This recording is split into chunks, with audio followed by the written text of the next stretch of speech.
సేవలు చేయలేదు.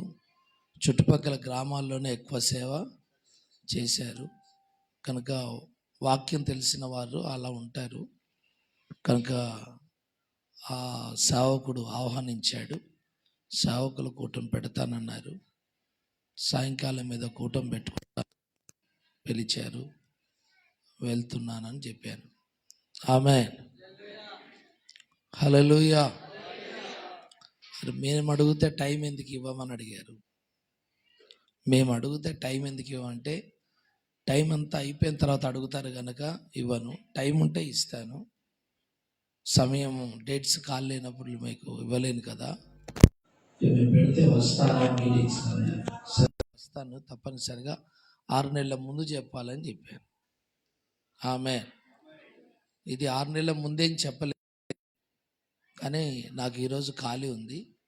ఈరోజు నాకు సంఘంలో ఒక చిన్న పరిచర్య ఉంది మా సంఘంలో. సరే, ఆ పరిచర్యను కాస్త పక్కన పెట్టి ఈరోజు మరి ఎలాగూ నిన్నటి దినం మరిదిరాకు వచ్చాను. అలానే మరి ఈ ప్రాంతాన్ని కూడా ఒకసారి దర్శించి వెళ్దామని చెప్పి ఈరోజు మరి వీరికి సమయం ఇచ్చాను. మరి నన్ను ప్రేమతో ఆహ్వానించిన స్థానిక సంఘ కాపరికి దావీదికి నా యొక్క హృదయపూర్వక వందనాలు. ఆయన నాకు పరిచయం లేదు.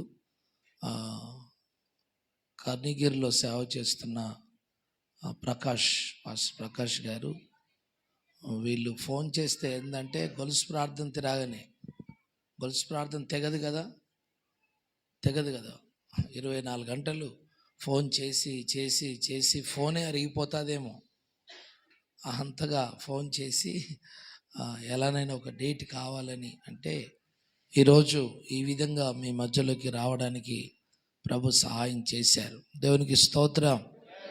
వాస్తవాన్ని చెప్పాలంటే కనిగిరిలో ఎన్నోసార్లు మీటింగ్ డేట్ అడిగాడు, కానీ ఆయనకి డేట్ ఇవ్వలేదు నేను. కానీ ఆయన ఎవరికైతే కోసం అడిగాడో వారికి డేట్ ఇచ్చాను. దేవునికి స్తోత్రం. నిజంగా ఆయన అసూయ పడాలి. లెక్క ప్రకారంగా నేను అడిగితే ఇవ్వలేదు, ఆయనకు అడిగితే నేను అడగగానే ఇచ్చేసావని చెప్పి ఒకలాంటి భావం రావాలి ఆ వ్యక్తిలో. కానీ అలాంటి భావం ఏమి రాలేదు. నిన్ను వలె నీ పొరుగువాన్ని ప్రేమించుమనే ఆజ్ఞ అక్షరాలను నెరవేర్చేశాడు. దేవునికి స్తోత్రం. సరే, ఈ సమయంలో ఇక సమయం వ్యర్థం చేయను. ఇప్పటికే 1 అవుతుంది. ఇంకా నేను ప్రారంభించి ముగిస్తే 5 అవుతుంది. మీరు రెడీయా? మరి మీకు బీపీలు, షుగర్లు, బీపీ కంపెనీ, షుగర్ కంపెనీలు ఉన్నాయా? ఉంటే మిమ్మల్ని పైకి పంపించడం నాకు ఇష్టం లేదు. ఎందుకంటే మీరు భూమి మీద ఇంకొంతకాలం సేవ చేయాలి. కనుక నేను షార్ట్లో కొన్ని విషయాలు బైబిల్లో, అంటే మీరు ఎంత వాక్యాన్ని గ్రహించగలరనేది నాకు తెలియదు. చెప్పడానికి మీరు గ్రహించలేని వర్తమానం నా దగ్గర ఉంది, కానీ దానికి తగిన అభిషేకం ఉండాలి. కనుక మీరు ఎంతగా వాక్యాన్ని గ్రహించగలుగుతారు అనేది నాకు తెలియదు. మొదటిసారి వచ్చాను కనుక అందుకే కొన్ని అవుట్లైన్ విషయాలు, మీరు గ్రహించగలిగిన విషయాలు మాత్రమే నేను మీకు ఈరోజు చెప్తాను. వాస్తవానికి ఏదో చెప్పాలనుకున్నాను, కానీ ఏదో చెప్పి గాలికి వాక్యం వెళ్ళిపోయింది అనుకోండి, లాభం లేదు. కనుక మనకి ఏదైతే అవసరమో అది మాత్రం మీరు గ్రహించగలిగింది నేను మీతో పంచుకుంటాను. మీరు జాగ్రత్తగా దేవుని మాటలు వినడానికి ప్రయత్నం చేయండి. కొద్దిగా సౌండ్ పెట్టినాను, మాంటారు కొద్దిగా పెంచు. ఆమెను చెప్దామా? అందరూ సంతోషంగా ఉన్నారా? సంతోషంగా ఉంటే మీ ముఖాలని నవ్వాలి. సంతోషాన్ని హల్లెలూయా రూపంలో చూపించద్దు. మీరేం చేయాలి? ఇంకొద్ది పెట్టి సౌండ్ ఏంటి ఏం చేయాలి? ఒకసారి నవ్వండి. మొన్న క్రిస్మస్ రోజే నవ్వినట్టున్నారు, అప్పటి నుంచి ఇప్పటి వరకు నవ్వే లేనట్టుంది. ఒకసారి నవ్వండి. లేని నవ్వుని తీసుకొచ్చుకొని పెట్టుకోండి. Praise the lord. ఆనందించుడి, మరలా చెప్పుదును ఆనందించుడి. అట్టి ఆనందాన్ని మీ పరిచయంలో, మీ కుటుంబంలో ఆయన రాకడ పర్యంతం దేవుడు ఉంచునుగాక. హల్లెలూయా. సాయంకాలం మీ అందరికీ సంఘాలు ఉంటే మీరు సాయంకాలం సభలో ఉంటాను. నేను సరిగ్గా 8:30కు నాకు మౌత్ పీస్ ఇవ్వాలి దావీదు, లేదంటే నేను వెళ్ళిపోతాను. ఎందుకంటే రేపు నాకు ఇంకో మీటింగ్ ఉంది మా నిర్మల్లో. ఇక్కడికి ఇంచుమించు 600-700 కిలోమీటర్లు ప్రయాణం చేయాలి. నేను 8:30కి నాకు మౌత్ ఇవ్వాలి. అర్థమైందా? కనుక మీరు మీ సంఘాలతో రావాలనుకుంటే నాకు పబ్లిక్తో పని లేదు. మాకు ప్రతి ఆదివారం జాతర మాకు నిర్మల్లో. అర్థమైందా?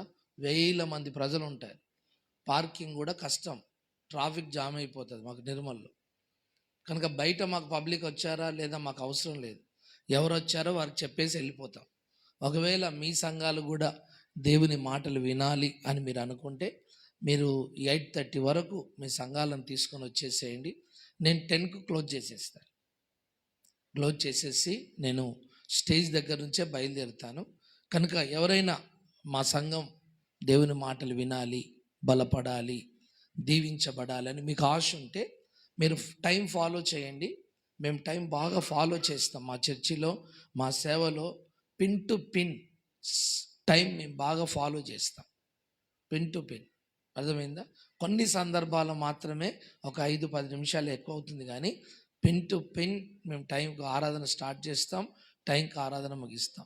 సభలు కూడా టైంకు స్టార్ట్ చేస్తాం, టైంకు ముగిస్తాం. ఎవరు వచ్చారా రానేది ఎవరిని చూడము. కనుక అది అందరికీ తెలుసు. కనుక ఆటోమేటిక్గా ప్రజలు టైంకు ప్రారంభించి ముగిస్తారని చెప్పి ప్రజలు వచ్చేస్తారు.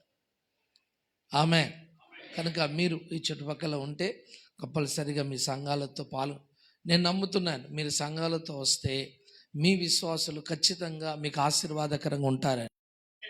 ఆమెన్. హల్లెలూయా, హల్లెలూయా. కనుక ప్రయత్నం చేయండి. ఈ సమయంలో కొన్ని ప్రాముఖ్యమైన మాటలు మరి దేవుని వాక్యములో మనం ధ్యానిస్తాం. గమనించండి, దేవుని సేవ చేయడానికి దేవునికి ఒక మంచి నాయకుడు కావాలి. ఆయన పని చేయడానికి ఆయన ఎవరి మీద ఆధారపడతాడు? అసలు దేవుడు ఎవరి మీద ఆధారపడవలసిన అవసరం లేదు. ఆయన దేవదూతలతో నైనా పని చేయించుకోగలడు. కానీ సేవా విషయం వచ్చేసరికి దేవుడు ఒక మంచి నాయకుని మీద లేక ఒక మంచి సేవకుని మీద బేస్ అవుతాడు, ఆధారపడతాడు. అది మనం ఆలోచిస్తే చాలా అద్భుతమైన విషయం. మనం కాస్త లోతుగా కూడా ఆలోచించదగిన విషయం. ఒక మంచి నాయకుడు దొరికితే, ఒక మంచి సేవకుడు దొరికితే, ఆ సేవకుని మీద ఆధారపడి దేవుడు ఆ ప్రాంతంలో ఒక ఘనమైన పరిచర్య జరిగించడానికి దేవుడు ఇష్టపడతాడు. ఆమె అంటే ఇప్పుడు ఆయన పని చేయడానికి ఆయనకి ఎవరు కావాలి? పాటలు పాడే వ్యక్తి కాదు. నువ్వు కోయిల తిరగా పాడినా ఆయనకు అవసరం లేదు. లేక వాక్చాతుర్యం కలిగి వాక్చాతుర్యంతో వాక్యం చెప్పే వ్యక్తి కాదు. నీ వాక్చాతుర్యం ఆయనకు అవసరం లేదు. నీ తెలివితేటలు ఆయనకు అవసరం లేదు. నీ చదువు, నీ జ్ఞానము ఆయనకు అవసరం లేదు. అలాంటి సేవకుని మీద ఎవరైనా దగ్గరలో ఉన్నవారు ఉంటే ఆ పిల్లల్ని కాస్త అటు ఇటన్నా జరిపేస్తే కొద్దిగా శ్రద్ధగా దేవుని మాట అక్కడ దూరం ఆడుకోమని చెప్పండి. వాలంటీర్స్ ఎవరైనా ఉంటే జాగ్రత్తగా వినండి. కనుక నీ టాలెంటు, నీ వాక్చాతుర్యము, నీ రాగము, నీ ప్రసంగం కాదు ఆయన కావాల్సింది. ఆయనకి ఎవరు కావాలంటే ఒక మంచి నాయకుడు, ప్రజలు నడిపించగలిగిన ఒక మంచి నాయకుడు, ఒక మంచి సేవకుడు. అలాంటి సేవకుని కోసము, అలాంటి నాయకుని కోసం ఆయన 1000 కళ్ళతో ఎదురు చూస్తుంటాడట. ఎవరు దొరుకుతారా? అలాంటి సేవకుడు, అలాంటి నాయకుడు ఎవరు దొరుకుతారా అని 1000 కళ్ళతో ఆయన ఎదురు చూస్తాడట.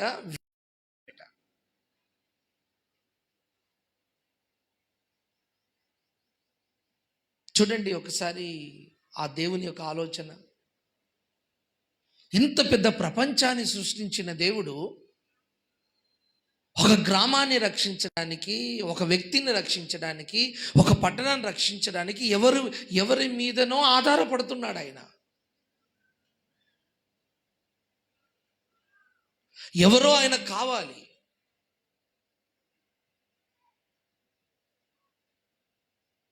ఆయన మనసులో ఏ వ్యక్తి గురించి ఆయన అన్వేషిస్తున్నాడో, ఆలోచిస్తున్నాడో ఆ వ్యక్తి కోసం ఆయన వెతికి వెతికి వెతికి వెతికి వెతికి వెతికి అలా పట్టుకున్న వ్యక్తులే బైబిల్లో ఉన్న పరిశుద్ధులు. ఆమేన్. నా మాటలు అర్థమైనాయా? అలా వెతికి వెతికి పట్టుకున్న వారిలో అబ్రహాం ఒకడు, అలా వెతికి వెతికి పట్టుకున్న వారిలో దావీదు ఒకడు, అలా వెతికి వెతికి పట్టుకున్న వారిలో సమూయేలు ఒకడు, అలా వెతికి వెతికి పట్టుకున్న వాళ్ళలో ఏలియా ఒకడు, ఎలీషా ఒకడు. వీళ్ళందరినీ కూడా దేవుడు వెతికి వెతికి వెతికి వెతికి వెతికి పట్టుకున్నాడు. అందుకే చూడండి, అలాంటి మంచి నాయకుల ద్వారా జరిగిన సేవ ఎంత అద్భుతంగా ఉందో, ఎంత ఆశ్చర్యకరంగా ఉందో. వారి సేవా జీవితం ఎంత మాదిరికరంగా కనిపిస్తుందో. కనుక దేవుడు ఈ రక్షణ కార్యాన్ని జరిగించిన దేవుడు ఈ రక్షణ సువార్తను ప్రకటించడానికి ఆయనకు ఒక నాయకురాలు, ఒక మంచి నాయకుడు అంటే సేవకుడు. ఎవరా? వెనుకొండలో దొరుకుతారా? గుంటూరులో దొరుకుతారా? మెడ్రాసులో దొరుకుతారా? హైదరాబాద్లో దొరుకుతారా? ఆంధ్రప్రదేశ్లో దొరుకుతారా? మహారాష్ట్రలో దొరుకుతారా? కలకత్తాలో దొరుకుతారా? ఇండియాలో దొరుకుతాడా? అమెరికాలో ఉంటారా? దుబాయ్లో ఉంటారా అని చెప్పి మనకు దేశాలు విభజించబడ్డాయి, కానీ ఆయనకు భూమి అంతా ఏకరీతిగా కనిపిస్తుంది. నేను నమ్ముతున్నాను మీరందరినీ కూడా దేవుడు వెతికి వెతికి పట్టుకున్నాడని. ఆమేన్. నేను నమ్ముతున్నాను. ఆ క్లారిటీ మీకుందా?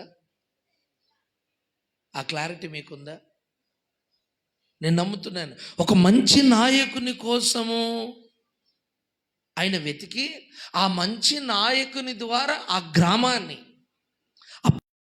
ఆ జిల్లాను, ఆ రాష్ట్రాన్ని, ఆ మండలాన్ని, ఆ గ్రామ ప్రజలను, వారికి రక్షణ స్వార్థ చెప్పి వారందరినీ ఆయన వైపు తిప్పాలని ఆ నాయకుని మీద ఎలా బేస్ అవుతున్నాడో చూడండి. అంటే ఒకసారి ఆలోచించు, దేవుడు నీ మీద ఎంత ఆధారపడ్డాడు. ఒకసారి ఆలోచించు, దేవుడు నీ మీద ఎంత ఆశ పెట్టుకున్నాడో ఆలోచించు. దేవుడి మీద నీ మీద ఎన్ని ఆలోచనలు కలిగి ఉన్నాడో ఆలోచించు. ఎన్ని ఉద్దేశాలు కలిగి ఉన్నాడో ఆలోచించు. ఎన్ని తలంపులు కలిగి ఉన్నాడో ఆలోచించు.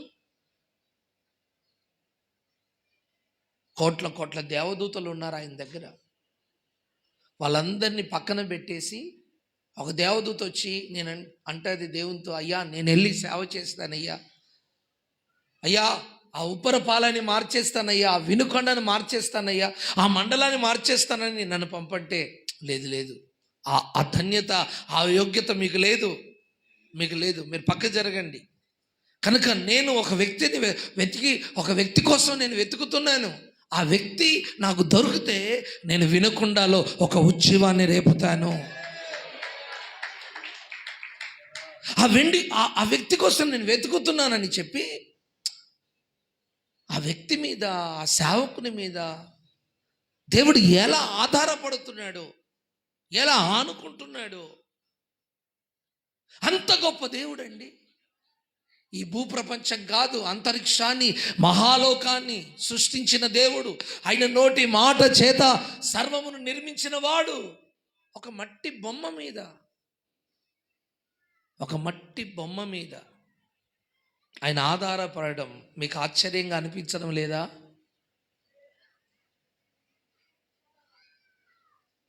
దేవుడు నిన్ను సేవకు పిలవడం నీకు ఆశ్చర్యంగా అనిపించడం లేదా?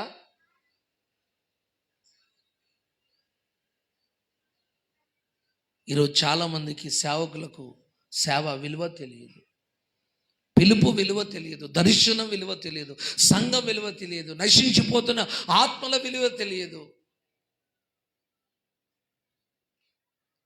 ఏ ఉద్దేశంతో, ఏ ఆలోచనతో దేవుడు ఒక సేవకుని ఏర్పరచుకున్నాడో ఆ ఉద్దేశాన్ని ఒక సేవకుడిగా నువ్వు ఎప్పుడైనా క్లియర్గా గ్రహించగలిగావా?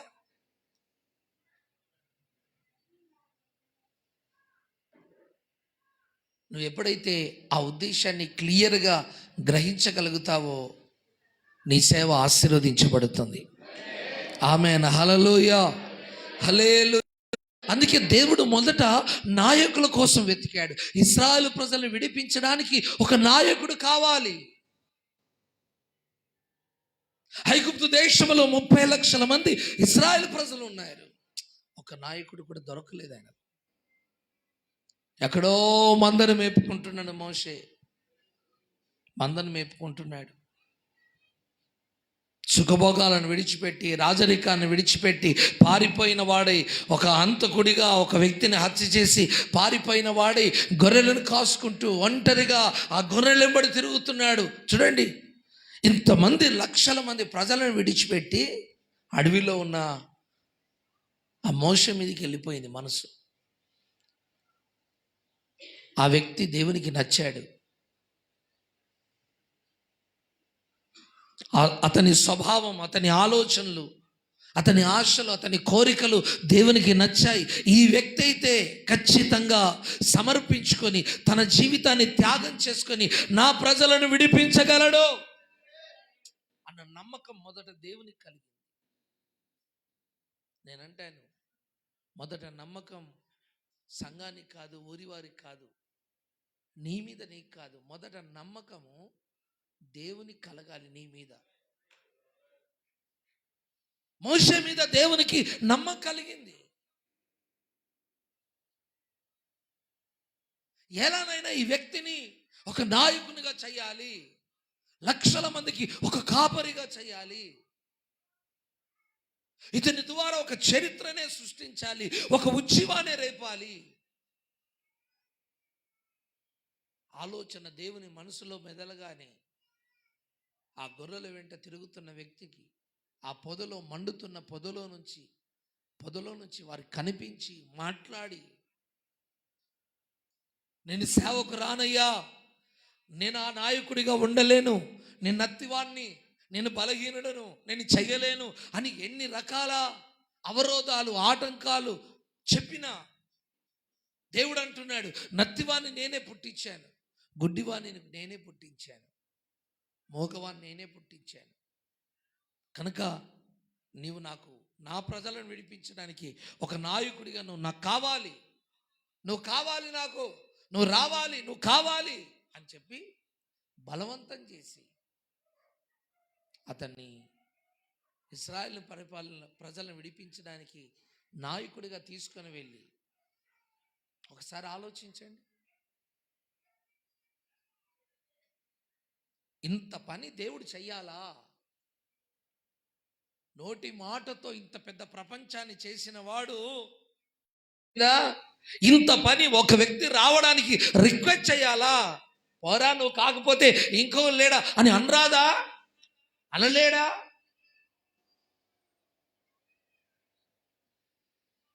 రిక్వెస్ట్ చేస్తున్నాడు. కాదు బాబు, నువ్వు రావాలి, నువ్వు కావాలి, నువ్వు రావాలి. నువ్వు నత్తివాడివైతే ఏంటి, నేను వాడుకుంటా. నువ్వు గుడ్డివాడివైతేంది, నీకు చూపిస్తా. నువ్వు మూగవాడివైతేంది, నీకు మాటలు ఇస్తారా?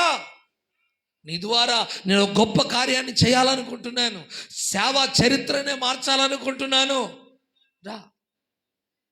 చూడండి, చివరికి ఆ వ్యక్తి వచ్చిన తర్వాత చేసిన కార్యాలు ఎంత గొప్పగా ఉన్నాయో ఒకసారి ఆలోచించండి. నేనంటాను, నీ సేవలో ఎందుకు అలాంటి గొప్ప కార్యాలు జరగడం లేదు?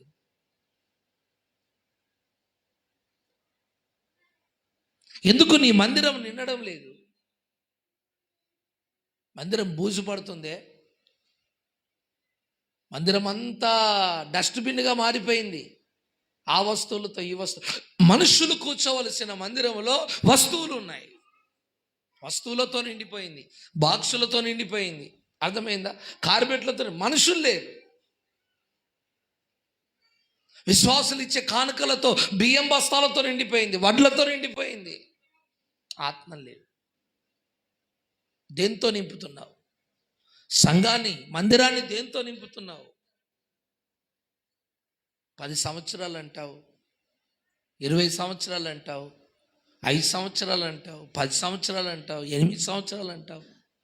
8 సంవత్సరాలకు కనీసం సంవత్సరానికి ఒక్కసారి పండించిన 40 బస్తాలు పండుతాయి పొలంలో. 40 బస్తాలు పండుతాయి. పోనీ 30 అనుకో, సంవత్సరానికి 30 అనుకో. మరి 10 సంవత్సరాలకు 10 × 30 అంటే ఎంత ఉండాలి నీ సంఘంలో? చెప్పు, ఆలోచించు.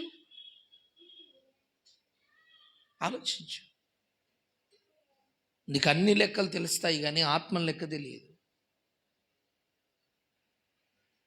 ఒక మంచి నాయకుడు దొరికితే ఆ వ్యక్తిని బలంగా వాడుకోవడానికి ఆయన ఎప్పుడు ఆయన వెతికి పట్టుకున్న తర్వాత ఆ వ్యక్తిని ఎందుకు దేవుడు వాడుకుంటాడు? ఎందుకంటే ప్రజలు నడిపించడానికి ఆయనకు ఒక నాయకుడు కావాలి కనుక. నాయకుడు లేని జనులు చెడిపోతారు కనుక మొదట ఆయనకు నాయకుడు కావాలి కనుక ఆ ప్రజలను రక్షించడానికి ఆ నాయకుల మీద ఆధారపడి ఆయన పని చేస్తాడు. నీ సేవలో నువ్వు ఒక మంచి నాయకుడిగా, ఒక మంచి పాస్టర్గా, ఒక మంచి పాస్టర్గా నువ్వు ఉండగలిగితే సేవ ఎంత బాగుంటుంది, సేవ ఎంత అద్భుతంగా ఉంటుంది. నేను మిమ్మల్ని మంచివారు కాదు అని అనడం లేదు,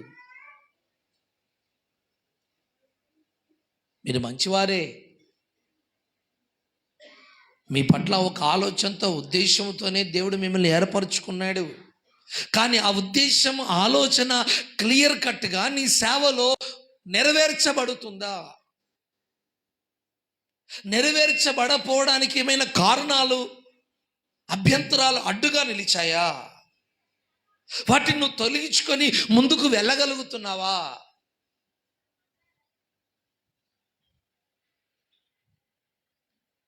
దేవుడు మంచి నాయకులుగా ఉన్న మిమ్మల్ని అందరినీ బలపరిచి ఈ 2025 సంవత్సరంలో బలంగా మిమ్మల్ని దేవుడు వాడుకొనుగాక. ఆమేన్. ఒకవేళ ఆ మంచితనాన్ని కోల్పోయి ఒక దుష్ట పాస్టర్గా, అంటే లోక సంబంధమైన వ్యక్తిగా మారిపోయావేమో. దేవుని చుట్టూ తిరిగేది పోయి రాజకీయ నాయకుల చుట్టూ తిరిగి, డబ్బు చుట్టూ తిరిగి, మనుషుల చుట్టూ తిరిగి నీ సేవను ఒకవేళ శాపగ్రస్తంగా మార్చుకున్న ఒక దుష్ట నాయకుడిగా మారిపోయావేమో. అయినా పర్వాలేదు, ఇప్పటికైనా నువ్వు ట్రాక్లో నిలబడగలిగితే సమయం ఏమి మించిపోలేదు.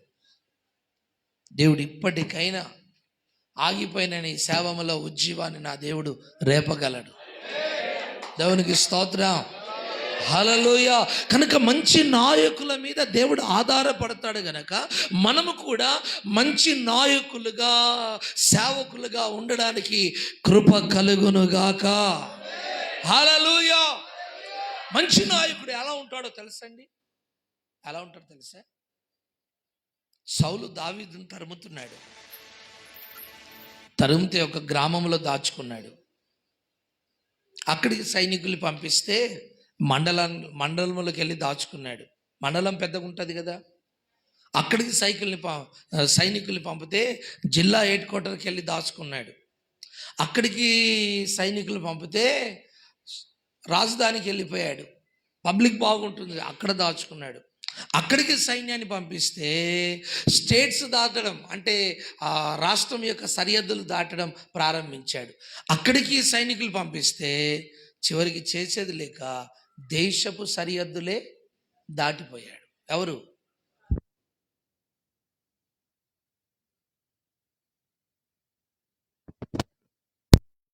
హల్లెలూయా. నా మాటలు వినబడుతున్నాయా? వినబడలేదంటే మీకు చెవులు ఉన్నాయి. 500 మంది కూర్చున్నా నా స్వరం ఏదైనా ఏం జనరేటర్ ఆన్ చేస్తావా?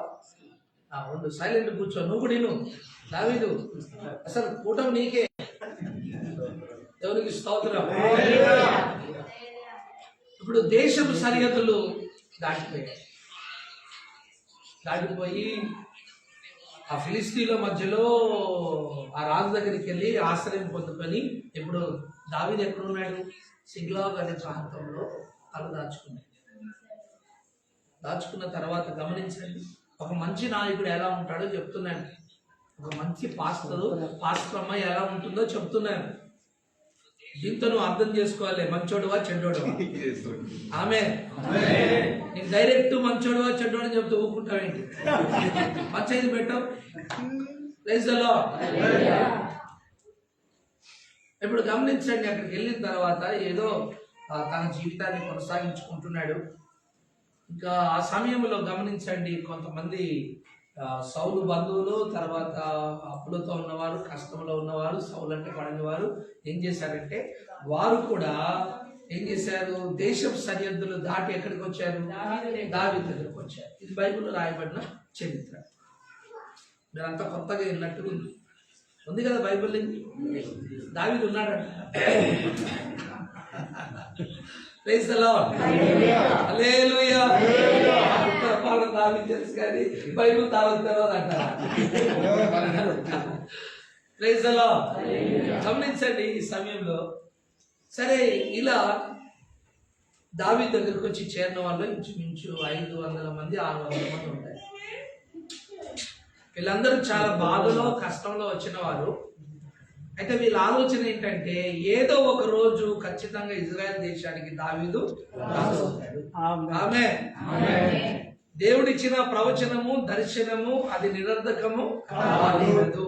కనుక ఏదో ఒక రోజు మన పరిస్థితులన్నీ బాగుపడతాయి. ఆమేన్. దేవుడు ఏర్పాటు చేసుకున్న వ్యక్తితో మనం ఉంటే ఖచ్చితంగా ఏదో ఒక రోజు మనం బ్లెస్సింగ్ పొందుకుంటాము. ఇప్పుడు కష్టంలో ఉన్నాడు, దేవుని ఏర్పాటులో ఉన్న వ్యక్తి ఇప్పుడు కష్టంలో ఉన్నాడు, నో ప్రాబ్లం. ఇప్పుడు బాధలో ఉన్నాడు, నో ప్రాబ్లం. కానీ దేవుని ఏర్పాటులో ఉన్న వ్యక్తి మీద ఒక ప్రాఫెసీ ఉంది, ఒక ప్రవచనం ఉంది, ఒక దర్శనం ఉంది. కాబట్టి ఏదో ఒక రోజు దావీదు చరిత్ర మారుతుంది, అతడు ఏదో ఒక రోజు రాజు అవుతాడు. కాబట్టి ఈ రోజు మనం సుఖంలో పోయి ఉంటే కుదరదు, కష్టంలో పోయి ఆయనకు తోడుగా ఉంటే ఏదో ఒక రోజు ఆ రాజు వీళ్ళు నా కష్టంలో తోడుగా ఉన్నారు కదా అని చెప్పి మనల్ని దృష్టిలో పెట్టుకొని ఏదో ఒక రోజు రాజ్యంలో పెద్ద పెద్ద పదవులు ఆమేన్ మన పరిస్థితులన్నీ మారిపోతాయి అని ఒక ఆశతో, ఆలోచనతో, మంచివాడు అనే ఉద్దేశంతో ఇప్పుడు అందరూ 500 మంది 600 మంది దావీదు వచ్చారు. పరిస్థితులు అన్నీ బాగున్నాయి. దావీదు దగ్గరకు వచ్చిన తర్వాత ఎవరికి బాధ లేదు, కష్టం లేదు, అందరికి భోజనం ఉంది, వసతులు ఉన్నాయి, అంత బాగానే చూసుకుంటున్నాడు దావీదు. అయితే ఏం జరిగిందంటే ఈ ఫిలిస్తీన్లు ఇశ్రాయేలు ప్రజల మీద యుద్ధానికి వెళ్ళినప్పుడు దావీదు కూడా తన సైన్యాన్ని తీసుకొని వారితో పాటు యుద్ధానికి వెళ్ళిన తర్వాత అక్కడ వచ్చిన సమస్య మీకు బాగా తెలుసు. ఏంటి ఆ సమస్య? నువ్వు ఇజ్రాయేలుడివే, మేము యుద్ధానికి వెళ్ళేది కూడా ఇజ్రాయేల్ కనుక మీరు ఒకటైపోయి యుద్ధంలో దావీదు నువ్వు తిరగబడతావేమో, నీ సైన్యం తిరగబడతాదేమో, మీరు యుద్ధానికి రావద్దు అని చెప్పి దావీదు ఆ టైంలో ఈ సంఘటన జరుగుతున్నప్పుడు ఇక్కడ వారున్న ఏదైతే సిగ్లాగ్ అనే ప్రాంతంలో అమాలేకులు పడి వాళ్ళ డేరాలని కాల్చివేసి వారి సంపాదనతో దోచుకొని తర్వాత వారి భార్య పిల్లల్ని చెరపట్టుకొని పోయారు.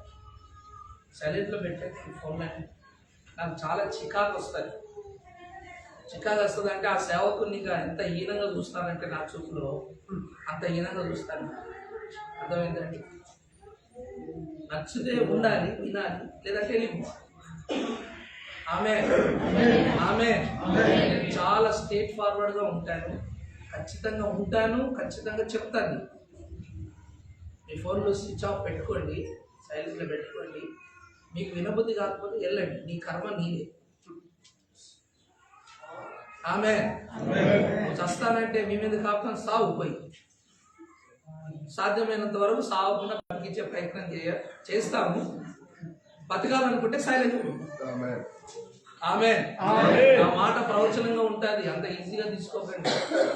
నేను బ్రతుకుతావంటే బతుకుతారు, చస్తారంటే చస్తారు. నా మాట అట్లా ఉంటుంది, అర్థమైందా? కరోనాలో చుట్టూ సంఘాలన్నీ చచ్చిపోతుంటే మా సంఘంలో ఒక్క శవం కూడా బయటికి రాలేదు. మరి అట్లా ఉంటుంది సేవ అంటే, సవాలుగా ఉంటుంది. సేవ అంటే బఠానీలు అమ్ముకోవడం కాదు, పుట్నాలు అమ్ముకోవడం కాదు, అర్థమైందా? సేవకుడు అంటే బిచ్చగాడు కాదు. సేవకుడు అంటే ప్రకృతిని పంచభూతాలను శాసించేవాడు. ఆమేన్, హల్లెలూయా. ఏనండి, ఈ సమయంలో ఆ దావీదు వచ్చేసరికి డేరాలన్నీ కాల్చబడ్డాయి. తర్వాత భార్య పిల్లలందరినీ తీసుకొని పోయారు, సంపాదన కూడా దోచుకొని పోయారు. విషయం ఏంటంటే, సమస్య ఏంటంటే, నో ప్రాబ్లం, డబ్బు పోతే నో ప్రాబ్లం. ఇప్పుడు ప్రాబ్లం ఏమయ్యా అంటే, భార్య పిల్లల్ని కూడా వారు ఏం చేశారు? చూడండి, ఎంత నష్టం జరిగినా మనకు బాధ అనిపించదు, కానీ భార్య పిల్లలు నష్టం జరిగితే ఇంకా అంతకు మించిన బాధ ఏమని ఉంటారు? కొందరు బ్రతికేదే పిల్లల కోసం బతుకుతారండి బాబు. ఆమేన్, హల్లెలూయా. మరి అలాంటి సమయంలో పరిస్థితి అంతా తారుమారైపోయింది. అందులో ఒకడు అంటాడు, అరే ఈ పరిస్థితి రావడానికి కారణం ఎవరురా అంటే దావీదు. కాబట్టి తలొక రాయి పట్టండిరా. ధర్మశాస్త్రం ప్రకారంగా మనం ఏం చేయాలి? ఇప్పుడు రాయి పట్టుకొని రాళ్ళతో కొట్టి దావీదుని చంపాలి. అందరు రెడీ అయిపోయారండి,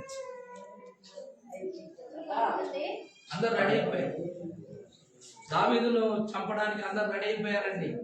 మొత్తానికి వీళ్ళు మాట్లాడుకుంటున్న మాటలన్నీ దావీదు చెవిలో పడ్డాయి. అప్పుడు బైబిల్లో రాయబడిన మాట ఏంటంటే, దావీదు యెహోవాను బట్టి ధైర్యము తెచ్చుకున్నాడట. ఆమేన్, హల్లెలూయా. ఒక మంచి నాయకుడు సమస్యల మధ్యలో ఏం తెచ్చుకుంటాడు? ధైర్యంగా ఉంటాడు. దేవుడు ఒక మంచి నాయకుడిని దేవుడు కోరుకున్నాడు. ఒక మంచి నాయకుడిని కోరుకున్నాడు, దావీదును కోరుకున్నాడు. దావీదును సమూయేలుతో ఏం చేశాడు? అభిషేకం చేశాడు. అభిషేకం చేసిన తర్వాత తన పరిస్థితి అంతా మారిపోయింది. గమనించండి, దావీదు యెహోవాను బట్టి ధైర్యం తెచ్చుకున్నాడు. నేనంటాను, సేవలో నువ్వు మంచి నాయకుడు అయితే నీకు సేవలో ఎన్ని కష్టాలు వచ్చినా, శోధనలు వచ్చినా, పోరాటాలు వచ్చినా, యుద్ధాలే వచ్చినా, కలవరాలే వచ్చినా, నాన్నవారే నీ తోడ్పుట్టువులే చెరసాల పాలైపోయినా, లేక శత్రువులే అయినా, ఒక మంచి సేవకుడిగా, ఒక మంచి సేవకురాలుగా ఆ కష్టాల శ్రమల మధ్యలో నువ్వు ఎలా ఉంటావు? ధైర్యంగా ఉంటావు. ఆమేన్. అంటే ఒక మంచి నాయకుడు తనకు వచ్చిన శ్రమలను బట్టి తాను ఎప్పుడు కూడా కృంగిపోడు. ఆమేన్, హల్లెలూయా. తనకొచ్చిన బాధను బట్టి, శ్రమను బట్టి, పోరాటాన్ని బట్టి, నష్టాన్ని బట్టి కృంగిపోడు.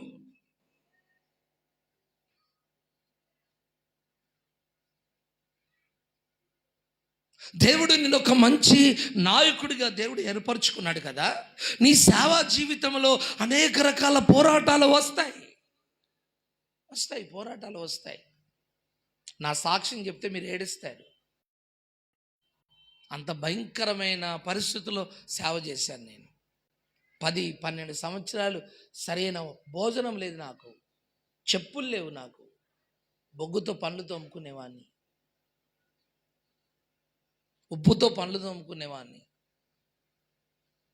యాప పుల్లలు ఎరుపుకొచ్చుకొని పండ్లు తోముకొని 10 పైసలు 20 పైసలు నడుస్తున్నాయి అప్పుడు బిల్లలు.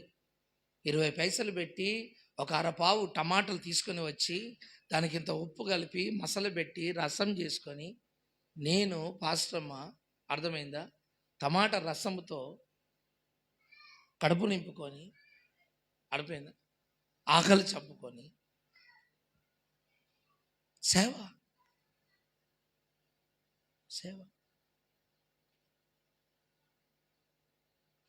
ఒక్క రోజా 2 రోజుల, సంవత్సరాల తరబడి. ఆ శ్రమలు, ఆ బాధలకు తట్టుకోలేక నాకేమైనా పిచ్చి పడుతుందేమి ఇవి ఆలోచించి ఆలోచించి అన్నంత శ్రమ, బాధ, నిందలు, అవమానాలు, అవరోధాలు, ఆటంకాలు. కొత్త ఆత్మలు, ఆకలితో ఉన్న వయసు, యవన ప్రాయం, అన్నం పెట్టేవారు లేరు. అదేం ఆంధ్ర కాదు, అదేం హైదరాబాద్ కాదు. ఆంధ్రాలో సేవ చేయడం పెద్ద పనేం కాదు, పెద్ద పనేం కాదు. నా దృష్టికి అయితే పెద్ద పనేం కాదు. అది మీరు పని అనుకుంటున్నారేమో కానీ నాకైతే పెద్ద పనేం కాదు. నేను ఒకవేళ ఇక్కడ సంఘం పెడితే మీ సంఘాలన్నీ కాలవుతాయి. అర్థమైందా? పెద్ద పనేం కాదు. నిజం చెప్తున్నాను. ఖాళీ కాకపోతే నన్ను అడగండి. ఆ ఒక్క వారమే నాకు లేదు, ఖాళీ చేసేవారం. ఖాళీ చేసేవాడిని. మీ దగ్గరికి వచ్చి ఈ మాటలు ఎందుకు చెప్తాను? దేవునికి స్తోత్రం. ఆ భయంకరమైన నక్సలైట్ల మధ్యలో, ఎడారి మధ్యలో, రాతి లాంటి స్వభావం కలిగిన ప్రజల మధ్యలో, మహారాష్ట్రకు కొద్ది దూరంలో బార్డర్లో ఉన్న ఆ ప్రాంతంలో ఆ కొత్తగా వచ్చిన వారు ఏదో గుడికి వెళ్తున్నాం కదరా, దర్శనం చేసుకుంటున్నాం కదా అని మొక్కజొన్న కంకులు తీసుకొని వస్తే ఆ కంకుల్ని ఆరబెట్టుకొని గిర్నికి తీసుకెళ్ళి రవ్వ మాదిరి పట్టిస్తే దాన్ని ఏమంటారు? గటక అంటారు. ఊరు భాషలో ఏమంటారంటే గటక అంటారు. అక్కడ రవ్వ మాదిరి చేస్తే చేసుకొని గటకని చేసుకొని తింటే రక్తభేదులు అలవాట్లేదు.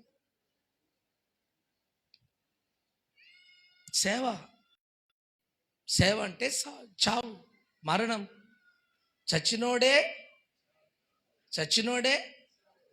ప్రజలను బ్రతికించగలడు, బతుకున్నోడు బతికించలేడు. ఏ సేవకుడు చచ్చిపోతాడో లోకరీతిగా ఆ సేవకునితోనే ప్రజలు బ్రతుకుతారు. బ్రతికున్న సేవకునితో ప్రజలు బ్రతకరు. చచ్చిపోయిన సేవకునితో ప్రజలు బ్రతుకుతారు. ఒక రోజా, 2 రోజులు, సంవత్సరాల తరబడి అది ఎలా సాగిపోయిందో యాత్ర. దేవుని మహాకృపను బట్టి 30 సంవత్సరాలు దాటిపోయింది సేవలో. ఈరోజు నా దగ్గర ఎంతోమంది భోజనం చేస్తారు. కానీ ఒకప్పుడు నాకు ఒక పూట భోజనం, ఒక పిడికెడు అన్నం పెట్టి ఆదరించి భుజం తట్టి మేమున్నాం, సాయం చేస్తాం అన్నవారు. ఎందుకు తెలుసా? ఆ ప్రాంతం నాకు ఎవరు తెలియదు. నేను ఆ ప్రాంతానికి దర్శనంతో వెళ్ళాను. బాంబేలో నుంచి ఒక దర్శనంతో వెళ్ళాను నేను. ఆమేన్. దేవునికి స్తోత్రం. నేను బాంబే నుంచి ఆ ప్రాంతానికి దర్శనం వెళ్ళాను. నీకైతే ఊర్లోనే దర్శనం వస్తుంది. ఊర్లోనే చర్చ్ వెనక చర్చి పెట్టడమే నీ దర్శనం. చర్చ్ వెనక చర్చి పెట్ట. మరి ఎన్ని కృపావరాలు 9తో ఆగిపోలేదు. 9తో అవి ఎక్స్టెన్షన్ అయినాయి. 10వ కృపావరం ఏంటంటే చర్చ్ వెనక చర్చి పెట్టడం. 10వ కృపావరం కులానికో చర్చి పెట్టడం, మతానికో చర్చి పెట్టడం, బంధువులందరూ కలిసి ఒక చర్చి పెట్టుకోవడం. బంధువులు ఒక 20-30 మంది ఉంటే చర్చి పెట్టుకోవడమేనా? దాని సంఘం అంటారా? దాని కుల సంఘము, బంధు సంఘం అంటారు. దేవుని సంఘం అన్నదాన్ని, దేవుని సంఘం అన్నదాన్ని నువ్వు అనుకుంటున్నావు. అట్లా నువ్వు అనుకుంటున్నావు, అది నీ భ్రమ. సేవకో దర్శనం ఉంటుంది, సేవకో పిలుపు ఉంటుంది. ఆ దర్శనములో దేవుడు ఏర్పాటు చేసుకున్న ఒక స్థలము కూడా ఉంటుంది. అక్కడ నీ వంతు పని చాలా గొప్పగా జరుగుతుంది. నువ్వు దర్శనం లేని ప్రాంతంలో ఏది చేసినా, ఎంత కొట్టుకున్నా, నీ తల పగల కొట్టుకున్నా ఏమీ జరగదు. ఏం జరగదు. రాసి పెట్టుకో బైబిల్. ఇప్పటిదాకా జరగలేదు, ఇక ముందు కూడా జరగదు. 700 కిలోమీటర్లు ప్రయాణం చేసి ఒంటరిగా, నా వయసు 23 సంవత్సరాలు, నాకు వివాహం 25లో అయింది. అర్థమైందండి? బ్యాచిలర్గా సేవ మొదలుపెట్టి ఎన్ని ఆటుపోట్లు, ఎన్ని అవరోధాలు. ఒక సేవకుడు వచ్చి నన్ను బలపరిచినట్టు, నన్ను స్థిరపరిచినట్లు, నాకు సాయం చేసినట్టు నా మనసులోనైతే ఎవరు లేరండి. నా మనసులోనైతే ఎవరు లేరు.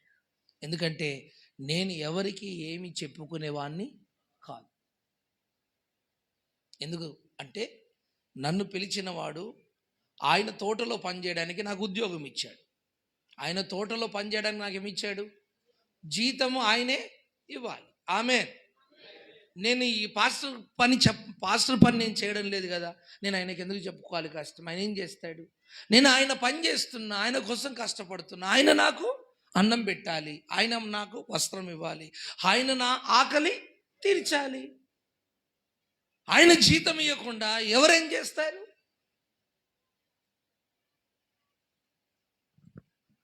ప్రియమైన దేవుని బిడ్డలారా, అలాంటి క్లిష్టమైన పరిస్థితుల మధ్యలో నిలబడడానికి దేవుని కృప నాకు సహాయం చేసింది. ఆమె చెప్దామా? హల్లెలూయా, హల్లెలూయా. కనుక నీ సేవలో ఎన్ని శ్రమలు వచ్చినా, ఎన్ని పోరాటాలు వచ్చినా, ఎన్ని నిందలు వచ్చినా, ఎన్ని రకాల కలవరాలు సృష్టించే పరిస్థితులు వచ్చినా, ఒక నాయకుడిగా నీ హృదయాన్ని, నీ మనస్సుని, నీ ఆలోచన చెరుపుకోకుండా, భయపడకుండా, కలవరపడకుండా, దావీదు 600 మంది ఒక రకంగా మాట్లాడి రాయి పట్టుకుంటే అతడు యెహోవాను బట్టి ధైర్యం తెచ్చుకున్నట్టుగా మనము కూడా దేవుని బట్టి ధైర్యము తెచ్చుకుందాముగాక. దేవుడిచ్చిన దర్శనాన్ని బట్టి, పిలుపును బట్టి మనం ధైర్యం తెచ్చుకుందాముగాక. ఒకవేళ నీ ధైర్యం నీ డబ్బా, ఒకవేళ నీ ధైర్యం నీ బంధువులా, ఒకవేళ నీ ధైర్యం నువ్వు సంపాదించిన ఆస్తియా, అవేమి పనికిరావు. వాటి మీద నువ్వు బేస్ కాకు. మనం అన్ని వేళ ప్రభువుని బట్టే ధైర్యంగా ఉండడం నేర్చుకుందాము. ఆ విధంగా ప్రభు మనల్ని ధైర్యపరిచినప్పుడల్లా అద్భుతంగా ముందుకు సాగి వెళ్దాం. దేవునికి స్తోత్రం, హల్లెలూయా. ఇప్పుడు ఏం జరిగిందంటే దేవునికి ఒక మంచి నాయకుడు కావాలి, ధైర్యం కలిగిన వ్యక్తి కావాలి. సమస్యల మధ్యలో తన మీద ఆధారపడే వ్యక్తి దేవునికి కావాలి. ఇప్పుడు ఒక సమస్య వచ్చి పడింది. ఏంటి ఆ సమస్య అంటే, సొలొమోను మహారాజు ఒక అద్భుతమైన మందిరం కట్టాడు. ఆ మందిరాన్ని బబులోను రాజు ఏం చేశాడు? కాల్చేశాడు, కూల్చేశాడు. ప్రతిష్ట కలిగిన వస్తువులన్నీ దోచుకొని పోయాడు. ఇప్పుడు ఏం జరిగింది? ఇర్మియా ప్రవక్త ప్రవచించినట్టుగా 70 సంవత్సరాలు అది గబ్బిలా మారిపోయింది. ఆరాధన లేవు, బలులు లేవు, స్తోత్రం లేదు. నిప్పుకోళ్ళు ఉంటున్నాయి, గబ్బిలాలు ఉంటాయి, నక్కలు వచ్చి పండుకుంటున్నాయి మందిరంలో. కొంతమంది పాస్టర్ల చర్చిలో చూడండి, కుక్కలు పండుకుంటున్నాయి. చర్చికి తలుపులు ఉండవు, ఇంటికి తలుపులు ఉంటాయి. ఇల్లు మాత్రం చాలా పాష్గా ఉంటుంది, చర్చి మాత్రం దరిద్రంగా ఉంటుంది. మా ఫైతం వచ్చి చూడండి, నేను కట్టిన మందిరం వచ్చి చూడండి. ఇంచుమించు 12 కోట్లు పెట్టి మందిరం కట్టాను. మా ఫైతం వచ్చి చూడండి ఎలా ఉంటుందో చూడండి. సాధారణంగా జనరల్గా ఉంటుంది.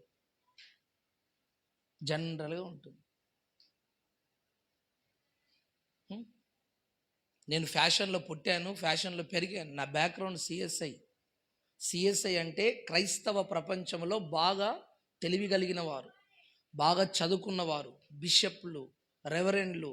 అర్థమైందండి? క్రైస్తవ సమాజంలో, క్రైస్తవత్వంలో నాకు విలువలు తెలిసిన వారు. అర్థమైందా? స్కూల్స్ పెట్టిన వారు, కాలేజ్ నడిపించిన వారు, సమాజానికి సేవ చేసిన సంస్థలవి, విద్య నేర్పించిన సంస్థలవి. అందులో పుట్టి పెరిగి వచ్చాం మేము. ఏదో బ్యాక్గ్రౌండ్ హిందూ కుటుంబం నుంచి వచ్చిన వాడిని కాదు, తెలుసు. కానీ ఈరోజు చాలామంది సేవకులు ఏం చేస్తున్నారండి? మందిరమేమో చెత్త, ఏదో పాడుబడ్డ ఇల్లు మాదిరిగా ఉంటుంది. ఇల్లేమో చాలా. కాస్త జ్ఞానం ఉండదా? మనం అన్నం తింటున్నామా, గడ్డి తింటున్నామా? తెలివి ఉండదా? అరే దేవుని ఇల్లే, నాకు రక్షణ ఇచ్చాడే, చావు బతుకులో నన్ను కాపాడుకున్నాడే, దేవుడు నన్ను పిలిచాడే. సరే పాస్టర్ జ్ఞానం లేకపోయినా పాస్టర్ మొక్కన ఉండాలి కదా. పాస్టర్ మగ లేకపోయినా పాస్టర్ ఎందుకు? ఈ రెండు అననీయ సప్పీరాలే. ఆయన అననీయ, ఈమె సప్పీరా. దొంగలు కలిసి ఊరు దోసుకున్నట్టు. చెప్పండి, దేవుని ఇల్లు బాగుండాలా, మన ఇల్లు బాగుండాలా? ఆలోచించ. విశ్వాసుల రక్తముతో నువ్వు పిచ్చి పిచ్చి పనులు చేస్తే శాపం కాదు నీకు, నీ పిల్లలకి. విశ్వాసుల రక్తాన్ని ఎప్పుడు కూడా తప్పుదారిన ఖర్చు పెట్టావా, అది నీకు శాపంగా మారిపోతుంది. అది విశ్వాసుల రక్తం. అది వారు చెమటోడ్చి కష్టపడి తోటలో పనిచేసి పొలంలో పనిచేసి తీసుకొచ్చి ఇచ్చిన 1000 రూపాయలు అవి. ఆ 1000 రూపాయలు నువ్వు సరిగా సేవలో వాడకపోతే తిను, ఒక 10 రూపాయలు 20 రూపాయలు భోజనం తీసుకొచ్చుకొని నీ కడుపు నింపుకో. అర్థమైందా? వస్త్రం లేక ఒక వస్త్రం తీసుకొచ్చి కప్పుకో. అంతేగాని అంతా వాడేసుకొని దేవుని రాజ్యాన్ని కట్టకుండా నువ్వు మిగతాదంతా నీకోసం వాడుకుంటానంటే నువ్వు లెక్క చెప్పవలసి వస్తుంది. 100 రూపాయలు వాడుకొని 90 రూపాయలు సేవలో ఖర్చు పెట్టు. ఎంత ఆశీర్వాదకరంగా ఉంటుంది.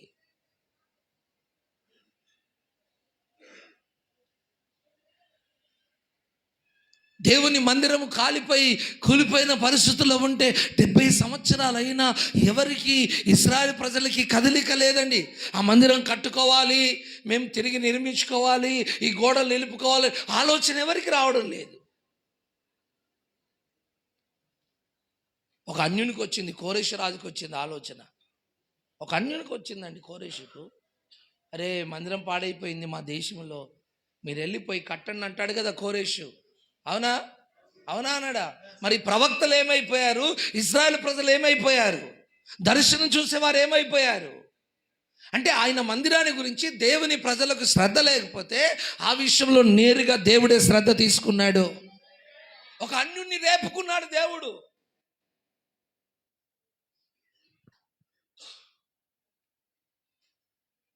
ఆ సమయంలో గమనించండి, ఆ మందిరాన్ని పునర్నిర్మాణం చేయడానికి ఎజ్రా, నెహెమ్యా గ్రంథాన్ని చదివితే మనకు చాలా విషయాలు అక్కడ అర్థమవుతాయి. చూడండి, నెహెమ్యా ఒక గవర్నమెంట్ జాబ్ చేస్తున్నాడు, మంచి జాబ్లో ఉన్నాడు, రాజు గిన్నె అందిస్తున్నాడు, మంచి జాబ్లో ఉన్నాడు, మంచి క్వార్టర్ ఉంది, మంచి శాలరీ ఉంది, అన్ని రకాలుగా ఆశీర్వాదకరంగా సాగిపోతున్న ఈ వ్యక్తికి దేవుని మందిరం కూలిపోయింది, కాల్చబడింది ఇంకా అన్న స్థితిలో తెలిసిన తర్వాత తాను ఉపవాసాల నుండి ప్రార్థన చేసి ఆ రాజు దగ్గర పర్మిషన్ తీసుకొని ఇప్పుడు ఆ మందిరం యొక్క పునర్నిర్మాణాన్ని చేపట్టాలి అని ఆసక్తితో ఏం చేశాడు? నెహెమ్యా పునర్నిర్మాణం చేయడానికి వెళ్ళాడు. ఆమెను చెబుదామా?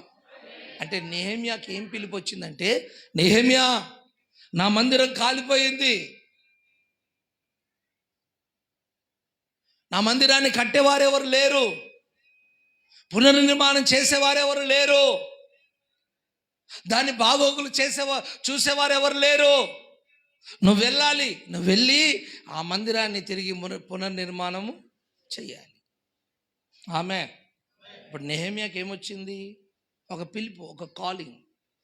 దేవుడు చెప్తూ నెహెమ్యాతో ఏమన్నాడు తెలుసా? బాబు అందరూ వారి పనులే చూసుకుంటున్నారు, ఎవరు నా పని చూడడం లేదు. అందరూ వారి పనులే చూసుకుంటున్నారా? అందరూ వారి పనులే, నా మాట్లాడతాం, అందరూ వారి పనులే చూసుకుంటున్నారు, నా పని ఎవరు చూడడం లేదు. నెహెమ్యా, నాకు చాలా బాధ ఉంది.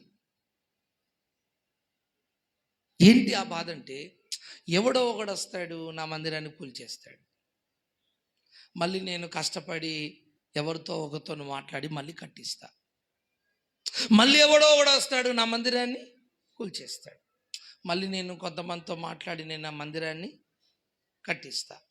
ఎవడో ఒకడు రావడం, నా మందిరాన్ని కూల్చేయడం, మళ్ళీ నేను కట్టించడం. ఇది ఎన్నిసార్లు అనుకున్నారు? ఇజ్రాయెల్ దేశం మీద జరిగిన యుద్ధాలు ప్రపంచంలో ఏ దేశం మీద జరగలేదు. ఇజ్రాయెల్ దేశం మీద జరిగినన్ని యుద్ధాలు ఇంచుమించుగా 60-70 యుద్ధాలు, 40-50 యుద్ధాలు ఎన్నో జరిగినట్టున్నాయి. ఆ దేశం మీద జరిగినంత యుద్ధాలు, ఆ దేశాన్ని టార్గెట్ చేసినట్టుగా ఇక ఏ దేశాన్ని కూడా ఎవరు టార్గెట్ చేయరు. ఎందుకు? అది దేవుని పట్టణం కదా. ఆ దేవుని పట్టణం మీద దేవునికి, సైతానికి ఏముంటుంది? 24 గంటలు దృష్టి ఉండి వాడు విరోధ భావంతో దేవుని పట్టణాన్ని, మందిరాన్ని కూల్చేయాలని ఆది నుంచి వాడు ప్రయత్నము చేస్తూనే ఉన్నాడు. ఇప్పటికి యుద్ధము జరుగుతూనే ఉంది. చూడండి ఇప్పటికి. అలానే ఒక చోట ఒక మందిరం కట్టబడుతున్నా, ఒక సేవ కట్టబడుతున్నా, ఒక మంచి సేవ జరుగుతున్నా దాని మీదికి అనేక మంది దాడి చేస్తారు. అన్యులు దాడి చేయడం కాదు, పాస్టర్లు కూడా దాడి చేస్తారు. మరి పాస్టర్ అసోసియేషన్ పెట్టుకున్నది అందుకే కదా. ఆ సేవకుడు, తోటి సేవకుడు చర్చి కడుతున్నాడంటే నువ్వు సంతోషపడతావా? ఎంత అసూయనో, ఎంత అసూయనో. ఒక తోటి సేవకుడు చర్చి కడుతున్నాడంటే ఎన్ని నిందలేస్తావో, ఎన్ని మాటలు అంటావో. ఏర్పడనట్టు కూర్చున్నారు చూడండి, ఏర్పడనట్టు కూర్చున్నారు. మీరు అనలేదని నేను నమ్మాలా? ఎంత అసూయనో, ఎన్ని మాటలో. ఆ ఊర్లో 7-8 టెంపుల్లు ఉంటాయి. అర్థమైందా? ఒక చర్చి ఉంది, ఇంకో పక్క చర్చి కడుతున్నాడంటే ఆ సేవకుని మీద ఎన్ని మాటలు.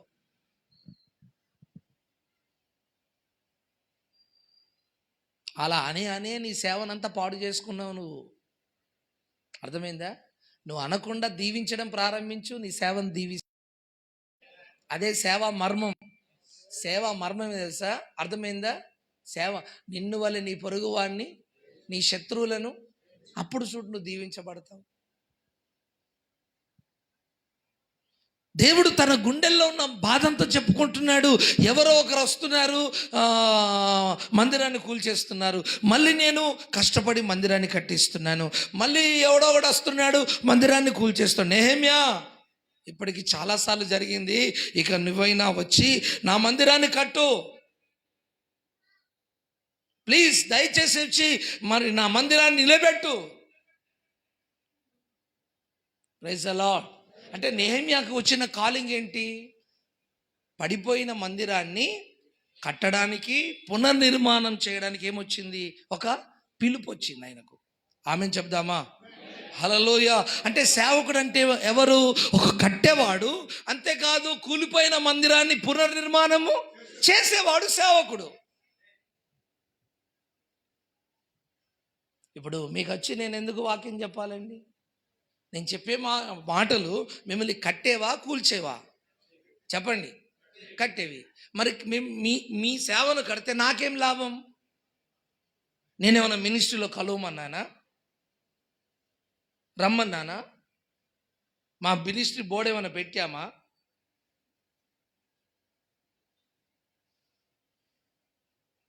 సేవకుని పని ఏం తెలుసు అంటే, అతడు కట్టేవాడు, కట్టింది కూలిపోతే దాన్ని మళ్ళీ పునర్నిర్మాణము చేసేవాడు. ఈ 2 పనులు మనం చేయాలి. అంటే నువ్వు ఒక మంచి నాయకుడిగా, ధైర్యం కలిగిన సేవకుడిగా నువ్వు ఎలా ఉండాలంటే, మందిరాన్ని అంటే ఆత్మలను కట్టేవాడిగా, మందిరాలను కట్టేవాడిగా, కుటుంబాలను కట్టేవాడిగా, పడిపోయిన జీవితాలను కట్టేవాడిగా, ఒక దైవ క్రమములో కట్టేవాడిగా నువ్వు ఉండాలని ప్రభు ఆశపడుతున్నాడు. హల్లెలూయా. నువ్వు కట్టేవాడివే కానీ కూల్చేవాడివి కాదు. మరి ఎందుకు కూలుస్తున్నావు? నీ సూటిపోటి మాటలతో. ప్రసంగంలో చూడండి, అన్నిట్లో చూడండి, ఎప్పుడు చూసినా సూటిపోటి మాటలే.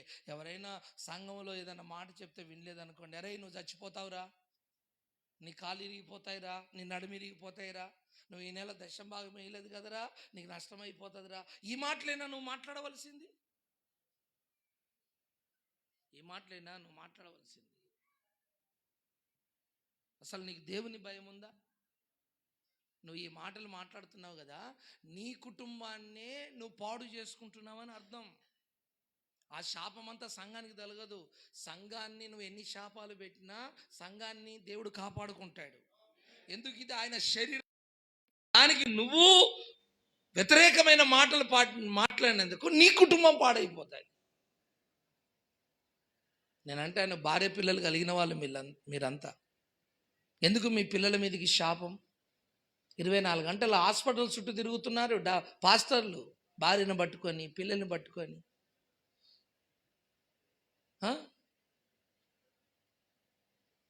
అందుకే మోసపోకుడి దేవుడు వెక్కరించబడడు. నువ్వు సంఘాన్ని ప్రేమించాలి, సంఘాన్ని సన్మానించాలి, సంఘాన్ని గౌరవించాలి. సంఘాన్ని చూసినప్పుడల్లా క్రీస్తు శరీరాన్ని చూసినట్టుగా సంఘాన్ని చూడాలి. ఎందుకు? క్రీస్తు శరీరం. సంఘం అంటే క్రీస్తు శరీరం. అది ఆయన శరీరాన్ని చూసినట్టుగా సంఘాన్ని నువ్వు చూడాలి. ఆమెను చెబుదామా? హల్లెలూయా. సంఘాన్ని బెదిరించడం, సంఘాన్ని శపించడం, సంఘంలో దాదాగిరి చరణ గుండాయిజం చేయడం సంఘం మీద. నేను అంటాను, నీ తాత జాగిరేంటి? సంఘం. నీ తాతదా? చెప్పు. నీ తాత స్వరక్తం ఇచ్చి సంపాదించాడా? నీ తాత నీ తండ్రి ఏమైనా స్వరక్తం ఇచ్చి సంపాదించాడా? సంఘాన్ని బెదిరిస్తావేంటి గుండా మాదిరిగా? నువ్వేనా గుండావేంటి? రౌడీవేంటి? అందరు తిరుగుబడి తొక్కారండు చచ్చిపోతావు. పాపం వాళ్ళు మంచి వాళ్ళు, నేనేం అనడం లేదు. పోనీ అయ్యగారు ఒక మాట అంటాడు, అలా విడిచిపెట్టే పోయేపటికే ఈరోజు నువ్వు బతికావు, పాసం బతికింది. ఒకవేళ మీరు అనే మాటలకి, అంటే అందరు అన్నారని కాదండి, అనేవారు ఎవరో ఒకరిద్దరు ఉంటారు ఇక్కడ. మీరు అందరూ అలా అన్నారని నేను అనలేదు కదా. మరి నేను అన్నప్పుడు నాకు ఆ మాటలు ఎందుకు వస్తున్నాయి? అలా అనేవారు ఉన్నారు కనుక దేవుడు మాట్లాడుతున్నాడు. దేవునికి స్తోత్రం. అలా అనేవారిని నేను చూస్తున్నాను, నేను గమనిస్తున్నాను. ఇలా ఆడిచ్చేస్తారండి సంఘాన్ని, ఇలా ఆడిచ్చేస్తారు చేతుల మీద. అయ్యగారిని అమ్మగారిని చూస్తే, దేవుడు అంటే కూడా వాళ్ళకి భయం లేదు, కానీ అయ్యగారిని అమ్మగారిని చూస్తే దడుచుకుంటారు. భయం. అయ్యగారు పెద్ద రాక్షసుడు, అమ్మగారు ఒక పెద్ద రాక్షసుడు, ఇక భయం. దేవుణ్ణి చూస్తేనేమో ధైర్యం, దయ్యాలను చూస్తే భయం.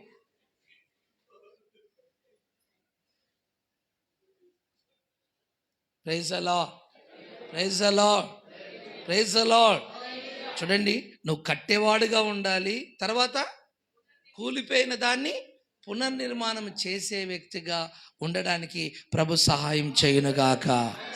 ఏలియా ఏం చేశాడు? ఆ కర్మేలు పర్వతం మీద ఏలియా ఏం చేశాడు? పడిపోయిన బలిపీఠాన్ని తిరిగి కట్టాడు. అదే మాట ఇర్మియాతో కూడా అంటాడు కదా. ఏమంటాడు? పెళ్ళగించుటకు, కట్టుటకు, నశింప చేయుటకు, పడదోయుటకు, కట్టుటకు నేను నిన్ను నియమించి ఉన్నాను. ఆమేన్. దేవునికి స్తోత్రం. మరి కట్టేవాడిగా ఉన్నప్పుడు కడుతున్న బలిపీఠాన్ని ఎలా కట్టాలి? ఒక ఉపదేశ క్రమములో కట్టాలి. చెప్పండి, ఎలా కట్టాలి? ఒక ఉపదేశ క్రమములో కట్టాలి. ఏంటి మన ఉపదేశ క్రమం? మన ఉపదేశ క్రమం ఏంటి? మన ఉపదేశ క్రమములో కట్టాలి సంఘాన్ని. ఆదిమ సంఘం ఎలా కట్టబడింది? అపోస్తల బోధయందును సహవాసమందును. అంటే సంఘాన్ని కట్టే విధానం. హలో, నీ బోధ మీద కాదు కట్టేది, అపోస్తల బోధ మీద సంఘాన్ని కట్టాలి. ఏంటి అపోస్తల బోధ? మారు మనసు, బాప్తిసం, పరిశుద్ధాత్మ, వేరుబాటు జీవితము. అర్థమైందండి? పరిశుద్ధాత్మ యొక్క నడిపింపు, శ్రమల జీవితము, దైవికమైన స్వస్థత. అర్థమైంది? ఈ అనుభవాలన్నీ కూడా అపోస్తుల యొక్క బోధలో ఉంటాయి. మారు మనసు గురించి బోధించక, బాప్తిసం గురించి బోధించక, పరిశుద్ధాత్మ గురించి బోధించకుండా, నువ్వు దేవుని నమ్ముకో, నీ గడ్డ కరిగిపోతుంది, అరే నీ సమస్యలు తీరిపోతాయి, నీ బాధల నుంచి విడుదల కలుగుతుంది, నీ క్షేమం కలుగుతుంది. నీ చేతిలో ఏది పట్టుకున్నది బంగారం అయిపోతుంది. నువ్వు బోధించవలసింది మారు మనసు గురించి. నువ్వు బోధించవలసింది వారి పాపాలను హెచ్చరించి శుద్ధి చేసుకోండి, బాప్తిసం పొందండి, పరిశుద్ధాత్మ పొందండి, మూర్ఖులకి ఈ తరం వారికి వేరై ఉండండి. ఈ బోధ కాకుండా గడ్డ కరిగిపోతుంది, కంతి కరిగిపోతుంది, దయ్యం పారిపోతుంది, అప్పులు తీరిపోతాయి. ఇది బోధన? ఇది అపోస్తుల బోధన? నువ్వు చెప్పవలసిన బోధ, ఆ అపోస్తుల బోధ నువ్వు చెప్పుతున్నప్పుడే అద్భుతాలు జరుగుతాయి. ఆమేన్. ఒక వ్యక్తి గడ్డ కరిగిపోవడం కంటే, ఒక వ్యక్తి చనిపోయిన వ్యక్తి లేచిన దానికంటే, ఒక వ్యక్తి మారు మనసు పొందడమే గొప్ప కార్యం ఈ భూమి మీద. హల్లెలూయా.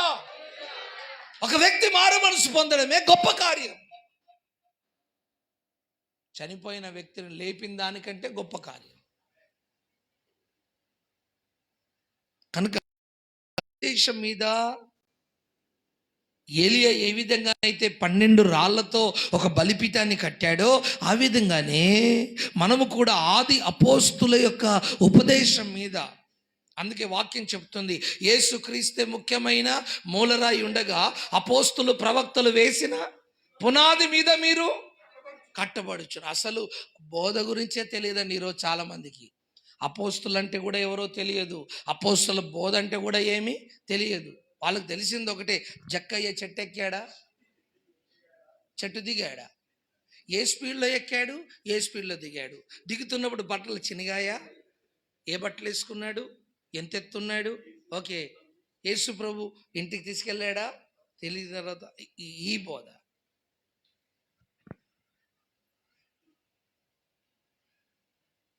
ప్రైజ్ అలాడ్. హల్లెలూయా. మనం బోధించవలసిన బోధ అపోస్తుల బోధ.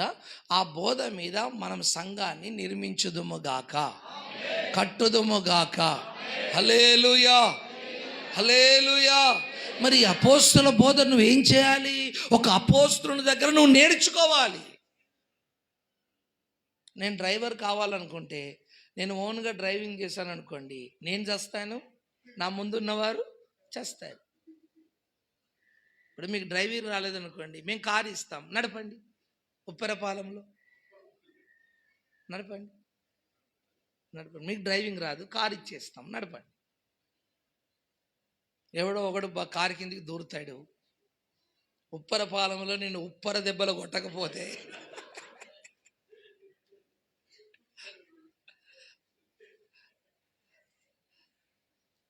అంటే నువ్వు నేర్చుకోకుండా ఏ పని చెయ్యలేవు. ఖచ్చితంగా నువ్వు సేవను, అపోస్తుల బోధ పనిచేయాలంటే అపోస్తుల దగ్గర ఏం చేయాలి? సేవను నేర్చుకోవాలి. ఈరోజు నేర్చుకోకుండానే సేవకులు అయిపోయారు. ఆ ఊరిలో ఉన్న ప్రెసిడెంట్కి కూడా తెలివి లేదు. నేను పాస్టర్ని అని చెప్పగానే మరి ఆ ప్రెసిడెంట్ అడగాలి కదా, నువ్వు ఎలా పాస్టర్ అయ్యావు, ఈ ఊరికి ఎలా వచ్చావు, నీకు ట్రైనింగ్ ఎవరు ఇచ్చారు, నీ ఐడి కార్డ్ ఏంటి అని అడగాలేదా? ప్రెసిడెంట్ అడగాల లేదా?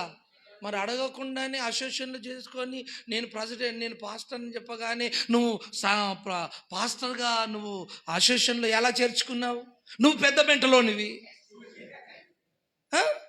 మరి అడగాల లేదా? నువ్వు ప్రెసిడెంట్ స్థానంలో ఉన్నావు కదా, నువ్వు అడగాలి కదా. నిన్ను ఏ సేవకుడు పంపించాడు ఇక్కడికి? నీ ఐడి కార్డ్ ఏంటి, నీ ట్రైనింగ్ ఏంటి, నీ సాక్ష్యం ఏంటి? మా అసోసియేషన్లో చేర్చుకోవాలంటే మీ నాయకుని దగ్గర నుంచి ఒక కావాలి అని అడగాల లేదా? ఉన్నారా ప్రెసిడెంట్లు ఇక్కడ? ఉన్నారా ప్రెసిడెంట్లు? ఉన్నారా?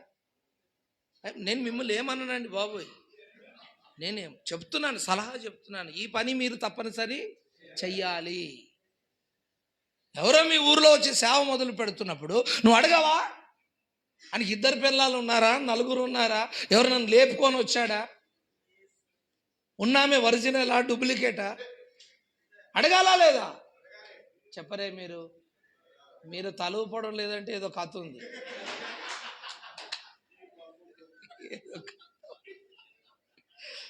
ఏదో కథ ఉంది మీ దగ్గర. ఈ వినుకొండ మర్మం ఏదో ఉంది. దేవునికి స్తోత్రం. చెప్పండి, అడగాలా లేదా? ఒకవేళ మీకు ఆలోచన రాకపోతే ఇప్పటి నుంచి ఈ ఆలోచన పాటించండి. చాలా బాగుంటుంది. ఎందుకు తెలుసా? మా మధ్యలో లేపుకొని వచ్చి పాస్టర్ పని చేస్తున్నాడు. పాస్టర్ అనే లేపుకొచ్చినాడు. ఈ సైడ్ వ్యక్తే. ఆడేమని చెప్తాడంటే వాని గురువు నేనట. మళ్ళీ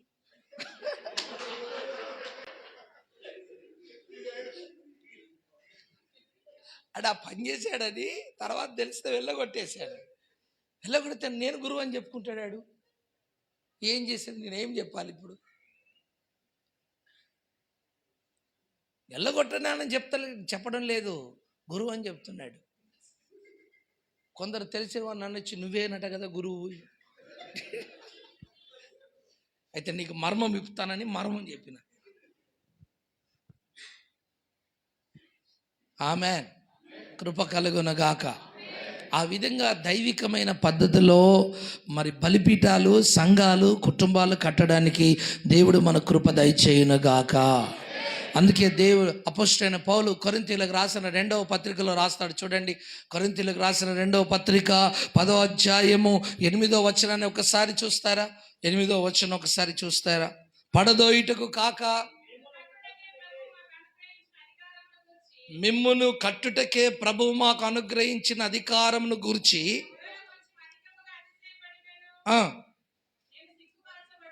నేను సిగ్గుపరచబడను. ఆమెను చెబుదామా? అక్కడ రాయబడిన మాట, పడదోయుటకు కాక మిమ్మల్ని కట్టుటకే ప్రభువు మాకు అనుగ్రహించిన అధికారము.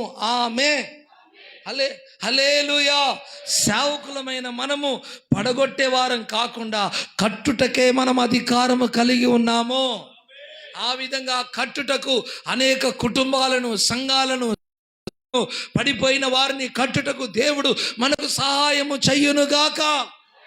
హల్లెలూయా. నీ సేవలో కట్టేవాడిగా, పడిపోయిన వాటిని నిలబెట్టేవాడిగా దేవుడు నిన్ను ఉంచునుగాక.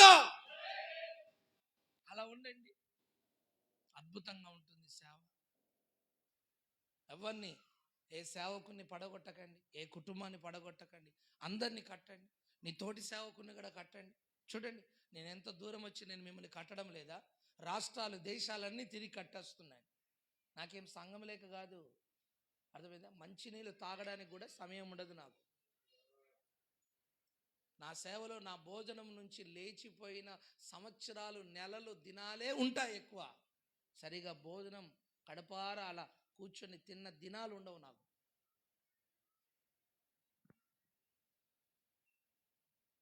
నూట 150 గ్రామాల ప్రజలు మా నిర్మల్ పట్టణం కాక 60 కిలోమీటర్ల నుంచి 60 కిలోమీటర్ల రేడియస్ నుంచి చుట్టూ ఎన్ని మందిరాలు దాటి, ఎంతమంది సేవకులను దాటి వస్తారు? 60 కిలోమీటర్ల నుంచి కుటుంబం రావాలంటే ఎన్ని డబ్బులు కావాలి, ఎంత ఛార్జీ కావాలి? మరి ఏమన్నా వాళ్ళని మభ్యపెట్టే మాటలు చెప్తున్నానా? ఒక్కసారి వాక్యం విడుదలైతే 2 ముక్కలు నరికినట్టుగా ఉంటుంది. వాక్యం 2 ముక్కలు నరికినట్టుగా ఉంటుంది. నరికినట్టుగా చెప్పే వాక్యానికి అంత దూరం నుంచి రావాలా? వచ్చి నువ్వు నరుక్కోవాలా?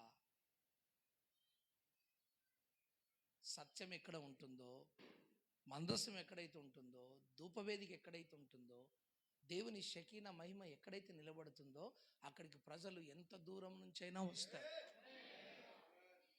Amen, amen. సమస్యలతో ఉన్నవారు కనిగిరి నుంచి, మార్కాపురం నుంచి, ఏరియా నుంచి, పిల్లలు కానివారు, పెళ్ళిళ్ళు కానివారు మా దగ్గరికి వస్తారు. కనిగిరి నుంచి వచ్చారు, 8 సంవత్సరాలు అయింది, వాళ్ళ పిల్లలు కాలేదు. వాళ్ళ బంధువులు మా దగ్గర ఉంటే పిలిపించారు. మా దగ్గరకు వచ్చిన తర్వాత ప్రార్థన చేశామా? ప్రార్థన చేసిన తర్వాత వెళ్ళిపోయారా? వాళ్ళు 4 రోజులు మా దగ్గర ఉన్నారు, వెళ్ళిపోయారా? మళ్ళీ ఫోన్ చేశారు. తెలుసా, కన్సీవ్ అయింది, బాబు పుట్టాడు. కన్సీవ్ అయింది, బాబు పుట్టాడు. ఆమెన్, హల్లెలూయా. మగపిల్లలు కావాలనుకున్న వాళ్ళంతా నిర్మల్కి వస్తారు. ఎందుకు తెలుసా? మా చర్చిలో అందరు మగపిల్లలు పుడతారు. డెలివరీ అయిపోయేదాకా అక్కడనే ఉంటారు. ఎంత దూరం నుంచి మీరు వచ్చి చూడండి, ప్రజల మధ్యలోకి వెళ్ళండి, ఆదివారం క్వశ్చన్ చేయండి ప్రజల్ని, ప్రజలు చెప్తారు మీకు ఎక్కడ నిర్మలు, ఎక్కడ కనిగిరి, ఎక్కడ మార్కాపురం, ఎక్కడ పొదిలి.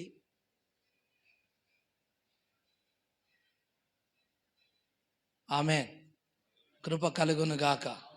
హల్లెలూయా. ఇంకో విషయాన్ని నేను చెప్పి నేను ముగిస్తాను. చూడండి, మంచి నాయకుడి మీద దేవుడు ఆధారపడతాడు. ఆ మంచి నాయకుడు ఎట్టి పరిస్థితుల్లోనైనా ధైర్యం కలిగి ఉండాలి. అంతేకాకుండా మంచి నాయకుడు ఎలా ఉండాలంటే కట్టేవాడుగా ఉండాలి, కూలిపోయిన వాటిని పునర్నిర్మాణము చేసే వ్యక్తిగా ఉండాలి. అంతేకాకుండా నెహెమ్యా ద్వారా ఆ కూలిపోయిన మందిరము, కాల్చబడిన మందిరము ఎన్ని రోజులలో కంప్లీట్ అయింది చెప్పండి? ఎన్ని రోజుల్లో కంప్లీట్ చేశాడు పని? 52 రోజుల్లో ఆ కూలిపోయిన మందిరాన్ని ఏం చేశాడు?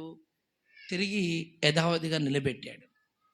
నేను అంటాను, 52 రోజులలో ఏదైనా పని కంప్లీట్ అవుతుందా? రేకుల షెడ్ కాదు కదా కంప్లీట్ అవడానికి. ఒక్కొక్క రాయి మనతో ఉంటుంది. ఒక రాయి మీద ఒక ట్రాక్టర్ నడిపించవచ్చు. అంత వెడల్పు రాళ్ళ మీద, అంత ఎత్తైన రాళ్ళ మీద మరి గోడలు కట్టాలంటే, ప్రాకారాలు కట్టాలంటే, మందిరం యొక్క కాలిపోయిన ఆ స్థలాలన్నీ బాగు చేసి నిర్మాణం చేయాలి. ఎంత కష్టం చూడండి. ఫ్రెష్గా ఉన్న స్థలంలో కట్టడం వేరు, కాలిపోయి బూడిదైపోయిన దగ్గర కాలిన చెత్తను తొలగించడానికే సమయం చాలదు. మళ్ళీ అక్కడే పునర్నిర్మాణం చేయాలంటే 52 రోజుల్లో ఎలా సాధ్యం? ఎలా సాధ్యమైందో చెప్తాను వినండి. నెహెమ్యా ఎప్పుడైతే ఆ పిలుపుని అందుకొని కన్స్ట్రక్షన్ పని మొదలుపెట్టిన ఈ యొక్క నెహెమ్యా, ఈ సేవకుడు ఆ పని మీదనే ఏం చేశాడంటే పూర్తిగా ఫోకస్ చేశాడు. ఆ పని మీదనే మనసు పెట్టాడు. ఇక ఇంటి మీద, భార్య మీద, పిల్లల మీద, ఇంకా ఉద్యోగం మీద, బంధువుల మీద, దేని మీద మనసు పెట్టకుండా ఆ పని మీదనే పర్ఫెక్ట్గా 100% ఫోకస్ చేశాడు కనుక 100% ఆ పనిని పర్ఫెక్ట్గా ముగించగలిగాడు. ఆమేన్. అంటే అర్థం ఏంటంటే, నీ సేవలో ఒక అభివృద్ధిని చూడాలంటే,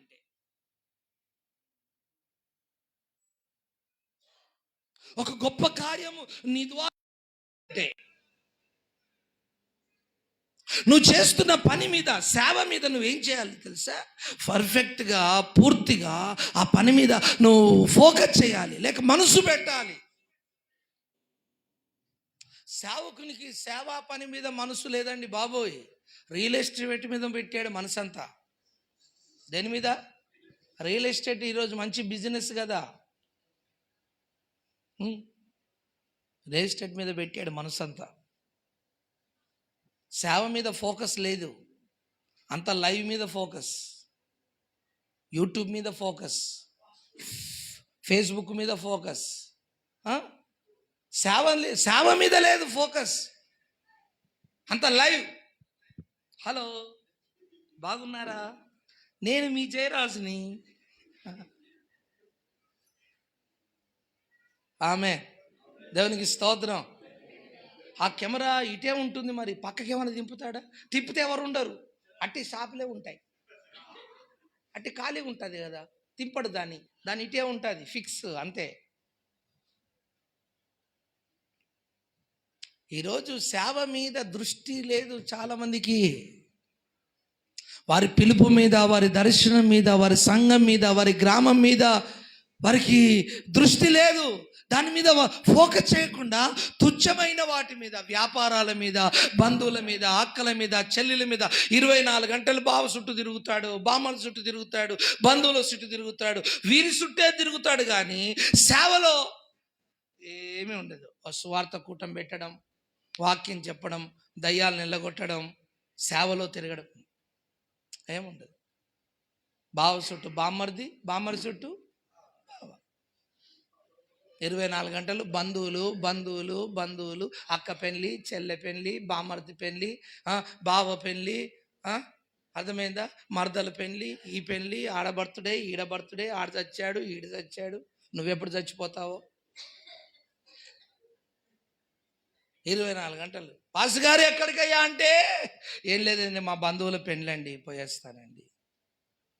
సేవకునికి బంధువులా? అసలు బంధువులు ఉన్నోడు సేవకుడేనా? అసలు నువ్వు బైబుల్ చదివావా? నువ్వు బైబుల్ చదివా? అసలు బంధువులు ఉన్నోడు సేవకుడేనా? బంధువులు ఉన్నోడు వాక్యానుసారంగా సేవకుడు కాదు. బైబిల్ బాగా చదువు. ప్రభు చెప్పాడు, ఎవరు నా తల్లి, ఎవరు నా చెల్లి. పా మీటింగ్కి వచ్చారయ్యా ఎవరు మొయ్యరా? ఎవరు నా చెల్లి, ఎవరు నా తల్లి? తండ్రి చిత్తము చేసేవారే నా సహోదరులు, నా చెల్లి, నా తల్లి. నీ సేవలో దేవుని చిత్తం చేయకుండా చెత్త మైండ్తో, అర్థమైందా, చెత్త కార్యాల్లో తిరుగుతూ సేవ ఎదుగుమంటే ఎలా ఎదుగుతుంది? ఏ ఊరు కొడు పోయిందా? ఊర్లో ప్రజలు లేరా? ఊర్లో ప్రజలు లేరా?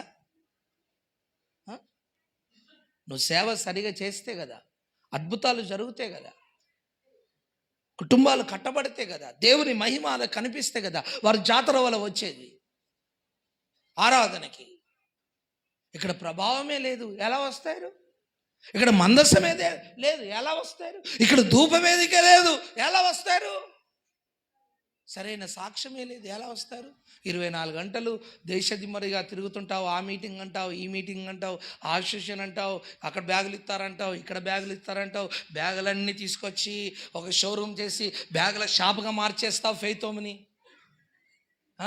ఫెయితోమని బ్యాగుల షాప్గా మార్చేసి ఇచ్చిన పాస్టర్ గారికి ఇదిగో బ్యాగులు ఉన్నాయి, ఇదిగో ఇది ఆఫ్ రేట్కి ఇచ్చేస్తానని వేలం పాట వాడతావు. ఇప్పుడు అసోసియేషన్ మీటింగ్ అంతటి పోయినప్పుడు బ్యాగులు ఇస్తారు. అప్పుడు పైన చోటల్లో బ్యాగులు ఇచ్చినప్పుడు నీళ్ళు బ్యాగుల దుకాణం అవుతుంది. నీ ఇంటికి ఎవరో నిన్ను కలవడానికి వచ్చాడు, బ్యాగులు చూపించావు, అన్న నీకు ఇది 500 కానీ నీకు 200కి ఇచ్చేస్తానని బేరం మాట్లాడతావు. ఇది 500 బ్యాగ్ కానీ నీకు 200కి ఇచ్చేస్తామని. ఇక తర్వాత నీ ఇంటికి బ్యాగులు కొనే వాళ్ళ సంఖ్యనే ఎక్కువైపోయింది. నువ్వు అమ్మాలి, మరి కొనాలి. ఇంకా బోర్డు ఏం పెట్టావు? ఇక్కడ బ్యాగులు తక్కువ ధరకు అమ్మబడును. సేవకు వచ్చావా? బ్యాగులు అమ్మడానికి వచ్చావా? బ్యాగులు తీసుకోవడానికి వచ్చావా? ఏంటి నీ పరిచర్య? నువ్వు చేస్తున్న పని ఏంటి? నువ్వు చేస్తున్న వ్యాపారం ఏంటి? 24 గంటలు బంధువులు బంధువులు బంధువులు బంధువులు బంధువులు బంధువులు అనుకుంటూ తిరుగుతున్నావే. అసలు నీకు బంధువుల ఆలోచన ఎలా వచ్చింది? సేవకుడు అంటే చచ్చిపోయిన వాడు ఒక పీనుగుతో సమానం. పీనుగుతో సమానం. పౌలు అంటాడు, నేను దినదినము మరణించుచున్నాను అంటున్నాడు. నేను దినదినము ఒక మరణానుభవం కలిగిన వాడు. 30 సంవత్సరాలైందండి మా ఇల్లు విడిచిపెట్టి, 30 సంవత్సరాలైంది మా ఇల్లు విడిచిపెట్టి, ఇప్పటికీ మా ఇంటి గడప తొక్కలేదు నేను.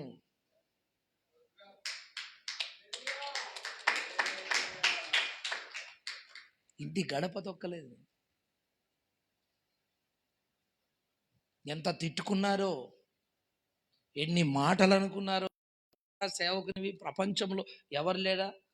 సేవకుల ఇంట్లో బిషప్లు ఉన్నారు, ఇంట్లో రెవరెండ్లు ఉన్నారు. నువ్వేంట్రా ప్రత్యేకంగా ప్రతిష్ట అంటావు, వైరాగ్యం అంటావు? మాకేం సేవ తెలియదా? మన ఇంట్లో సేవకులు లేరా? రెవరెండ్లు లేరా? బిషపులు లేరా? సేవ జరగడం లేదా? దేనికి పిలిచినా రావేంటి? పెళ్ళికి రావు, సావుకి రావు, కష్టానికి రావు, దుఃఖానికి రావు, దేనికి రావేంటి? ఎప్పుడు సేవ సేవ సేవ సేవ. 10 సంవత్సరాలు నేనేంటో వాళ్ళకి అర్థం కాలేదు.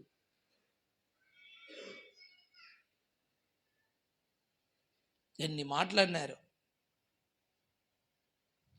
చూస్తావు కదరా, ఏం సేవ చేస్తావు నువ్వు, సేవ చూస్తాం కదరా. చచ్చిపోతామేంటి ఇప్పుడే మేము, చూస్తావు నువ్వేం సేవ చేస్తావు, ఎంత గొప్ప సేవ చూస్తాం అని సవాలు విసిరి వెళ్ళిపోయారు. ఈరోజు సేవను చూసి తల అంచని శిరస్సు కూడా నా ముందు తల వంచి, బిషపులు, రెవరెండ్లు, మా బంధువులు వాళ్ళందరిలో చిన్నవాణి తల వంచి, అయ్యా దైవజనుడా మా కోసం ప్రార్థన చేయి. Amen, amen. ఈరోజు నాతో మాట్లాడడానికి అర్థమైందా, మా బంధువులకు ఫోన్ చేసి, నాకు దగ్గర ఉన్నవారు ఎవరైతే ఉంటారో వారికి ఫోన్ చేసి, వారి దగ్గర టైం తీసుకొని నాతో మాట్లాడతారు. టైం తీసుకోవాలి ఇప్పుడు నాతో మాట్లాడాలంటే వారు. అర్థమైందా? ఈరోజు ఈజీగా నేను ఫోన్ ఎత్తుతున్నానంటే మీకు ఇచ్చిన విలువ, దేవుడు నాకు ఇచ్చిన ఘనతను బట్టి అసలు నేను ఎవరు ఫోన్లు ఎత్తకూడదు. నాకు అంత ఘనత ఇచ్చాడు, అంత సంఘం ఇచ్చాడు, అంత సేవ ఇచ్చాడు, అంత పరిచయం ఇచ్చాడు, అంత ప్రకటన ఇచ్చాడు. హై రేంజ్లో నేను మెయింటైన్ చేయాలి నా సేవలో నాకు ఇచ్చిన దాన్ని బట్టి. కానీ సాధారణంగా చిన్న సేవకులతో కూడా నేను కలిసిపోతాను. ఎందుకు తెలుసా? యేసు ప్రభు కూడా విద్య లేని పామరులతో కలిసిపోయి వారి పాదాలను కడిగాడు. మరి నేను యేసు ప్రభు కంటే గొప్పవాడిని ఏం కాదు కదా. ఆమెన్, ఆమెన్, హల్లెలూయా. ఒక ప్రతిష్టతో కూడిన సేవలో మనము ఆ ప్రతిష్టలో ఉండి ఆ ఘనమైన పని నమ్మకంగా చేయగలిగితే, చూడండి, 5 సంవత్సరాలు పట్టవలసిన పని 10 సంవత్సరాలు జరగవలసిన పని వితిన్ షార్ట్ పీరియడ్లో అలా పూర్తయిపోయిందంటే దానికి కారణం ఏంటంటే ఆ పని మీదనే అతడు నిమగ్నమైపోయి లోక సంబంధమైన కార్యక్రమాలన్నీ విసర్జించి పని మీదనే మనసు పెట్టి చేశాడు గనక ఆ పని సక్సెస్ అయింది, పూర్తయింది. ఆమె నీ సేవ మీద ఫోకస్ చేయి, సేవ మీద దృష్టి పెట్టు, ఆ పని మీదనే మనసు పెట్టు. భోజనం మీద పెట్టకు, భోజనం మీద, నిద్ర మీద, డబ్బుల మీద పెట్టకు మనసంతా. అలా పెట్టిన గేహాజ్ ఏమైపోయాడు? కుష్ఠరోగం తెచ్చుకోలేదా? నీకేమన్నా తప్పుతుందా? నీకేమన్నా తప్పుతుందా? ఊకే డబ్బు డబ్బు డబ్బు డబ్బు. అవును, సేవకుల కూటమి పెడుతున్నాం, అప్ అండ్ డౌన్ ఏమైనా ఇస్తారా? మేము అప్ అండ్ డౌన్ ఇయ్యం, డైరెక్ట్ అప్పే ఇస్తాం. మా దగ్గర ఉన్న వరం అదొకటే, పైకే పంపుతాం. అప్ అండ్ డౌన్ ఇస్తారు. ఏం బిచ్చమడుకుంటున్నావేంటి వినుకొండ బస్ స్టాండ్లో? వినుకొండ బస్ స్టాండ్లో బిచ్చమడుకుంటున్నావా నువ్వు? మీరు రాజులైనా యాజక సమూహం, బిచ్చమడుకుతావు ఎందుకు? 50 రూపాయలు 200 రూపాయల బ్యాగ్ కొను బిచ్చగాని తిరగా అప్ అండ్ డౌన్ ఇస్తారా? చీ, సిగ్గు అనిపించదు నీకు? నువ్వు అడిగిన తర్వాత ఆ సేవకుడు ఎంత హీనంగా చూస్తాడు నిన్ను. నిన్ను చూసినప్పుడల్లా పెద్ద బిచ్చగాని తిరగా కనబడతావు, ఆయనకి పెద్ద బిచ్చగాని తిరగా కనబడతావు. ఇప్పుడు నాకైతే నువ్వు అడిగావు అనుకో, నువ్వు 200 అడిగితే నేను 2000 ఇస్తా. కానీ నిన్ను చూసినప్పుడల్లా నువ్వు నాకు పెద్ద బిచ్చగాని తిరగా కనబడతావు. వినుకొండలో పెద్ద బిచ్చగాడు ఉన్నాడు, బిచ్చగాని తిరగా చూస్తావు. నీ వాల్యూ పడిపోలే? నీ స్థాయి పడిపోలేదా?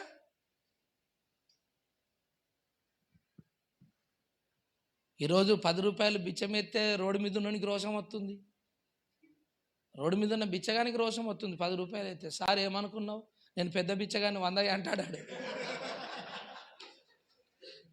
కాళ్ళు నుంచి తీసి 10 రూపాయలు బిల్లు ఎత్తే, ఏం సార్ గద ఎత్తున్నావు, ఏదో 50, 30, 40 అంటున్నాడు ఆడు బిచ్చగాడు. వాడు అక్కడ డిమాండ్ చేస్తాడు, నువ్వు ఇక్కడ డిమాండ్ చేస్తావు.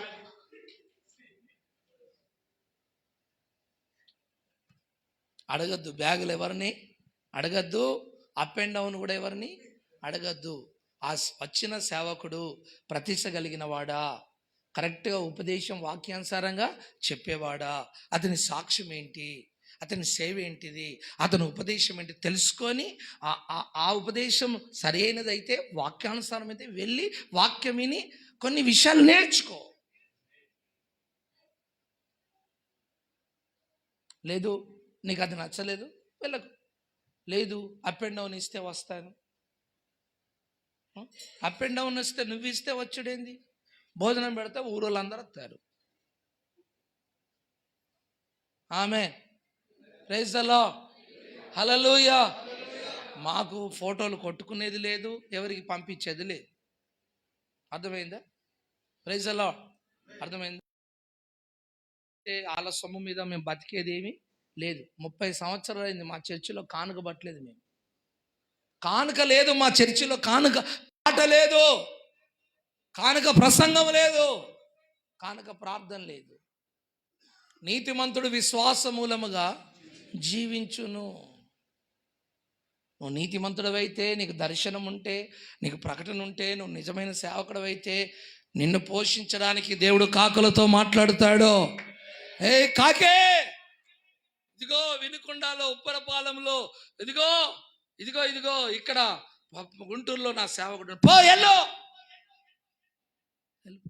పోయి డబ్బులు ఇచ్చిరా, పో మాంసం ఇచ్చిరా, భోజనం పెట్టి వస్త్రమి, కాకిని పంపిస్తాడు. నేనంటాను, నీ విశ్వాసం సరైనదైతే ఏ కాకైనా నీ దగ్గర రావచ్చు నీ ఆకలి తీర్చడానికి. అలా సేవలో, మా సేవలో ఎన్నో కాకులు వచ్చాయి, ఆకలి తీర్చాయి. ఎన్నో కాకులు వచ్చాయి, లెక్కలేని కాకులు వచ్చాయి, ఆకలి తీర్చాయి. నేను సవాలుగా చెప్పగలను, మీ ఆకలి కూడా ఏదో ఒక కాకి తీరుస్తుంది. ఆమేన్, ఆమేన్, ఆమేన్, ఆమేన్, హల్లెలూయా. నీకు చిన్న అవసరం ఉందా, చిన్న కాకి. పెద్ద అవసరం ఉంటే పెద్ద కాకి. నీ అవసరాన్ని బట్టి కాకులు వస్తాయి. నీకు కావలసిన రొట్టె, మాంసం టైం టు టైం, ఉదయం సాయంత్రం ఇచ్చి వెళ్ళిపోతాయి. కృప మీ మీద విస్తరించునుగాక. 52 రోజులలో పని పూర్తయిపోయింది. నేను అంటాను, నీ సేవ మీద ఫోకస్ చేయి, సంఘం మీద ఫోకస్ చేయి, నీ గ్రామం మీద ఫోకస్ చేయి, దృష్టి పెట్టి పని చేయి. నువ్వు ఎప్పుడైతే దృష్టి పెట్టి పని చేస్తావో ఖచ్చితంగా నీ సంఘము అభివృద్ధి పదములోకి దూసుకొని వెళుతుంది. ఆమేన్, హల్లెలూయా. ఈయన పని చేస్తుంటే, నెహెమ్యా పని చేస్తుంటే అంత ఈజీగా ఏం సాగలేదు. ఎంత చక్కగా దృష్టి పెట్టి పని చేస్తుంటే అన్ని ఆటంకాలు టోబియా సన్బల్ట్ అనేవాడు వచ్చి, ఏయ్ నెహెమ్యా పనాపై, ఎవర్రా నువ్వు, మా ప్రాంతానికి వచ్చి నువ్వు చర్చి కడుతున్నావు, పర్మిషన్ ఉందా? పర్మిషన్ చూ. అరే పర్మిషన్, ఈ పర్మిషన్లు ఏమో తేడా కొడుతుంది మాకు, ఈ పర్మిషన్ లేదో తేడా కొడుతుంది. ఆగాగు, మేము మళ్ళీ రాజుగారికి ఉత్తరం రాస్తాం, గవర్నమెంట్ లెటర్ రాస్తాం, ఏవేవో రాసి పంపించాడు. పనాబ్ చేసేసాడు మొత్తానికి. ఈ టోబియాలు అంటాడు, ఈ టోబియా చాలా డేంజర్ అండి. టోబీ పెట్టాడు వీడు టోబియా అంటాడు. సేవకునికి ఏం చేస్తాడు, టోబీ పెడతాడు వీడు. ఆమేన్. వీడు చాలా డేంజరు. వీడు ఎలాంటి వాడంటే, టోబియా అంటాడు, సబ్జెక్ట్ అండి, ఇది పెద్ద సబ్జెక్ట్. అది మాట్లాడాలంటే టోబియా గురించే మాట్లాడాలి. అర్థమే, ఎంత ప్రమాదకరమైన వ్యక్తి అంటే ఈ టోబియా లాంటోడు. ఈ టోబియా డైరెక్ట్ పెద్ద పాస్టర్ గారితోనే బంధుత్వాన్ని పెట్టుకున్నాడు. పెద్ద పాస్టర్తో ఏం పెట్టుకున్నాడు, బంధుత్వం పెట్టుకున్నాడు. అంటే వీళ్ళమ్మాయిని ఆయనకు, ఆయన అమ్మాయిని. యాజకుడేమో లేవీయుడు, టోబియా ఏమో అన్యుడు. అన్యుని ఇంటికి ఇచ్చాడు అయ్యగారు పెళ్ళిని, కూతురుని, కొడుకుని. అన్యుని ఇంట్లో నుంచి తీసుకున్నాడు యాజకుడు అమ్మాయిని. ఇలా బంధుత్వం పెట్టుకొని ఏం చేశాడు తెలుసా, ఈ టోబియా డైరెక్ట్ చర్చి మీదనే ఇల్లు కట్టుకున్నాడు. అంత డేంజర్ ఇడు.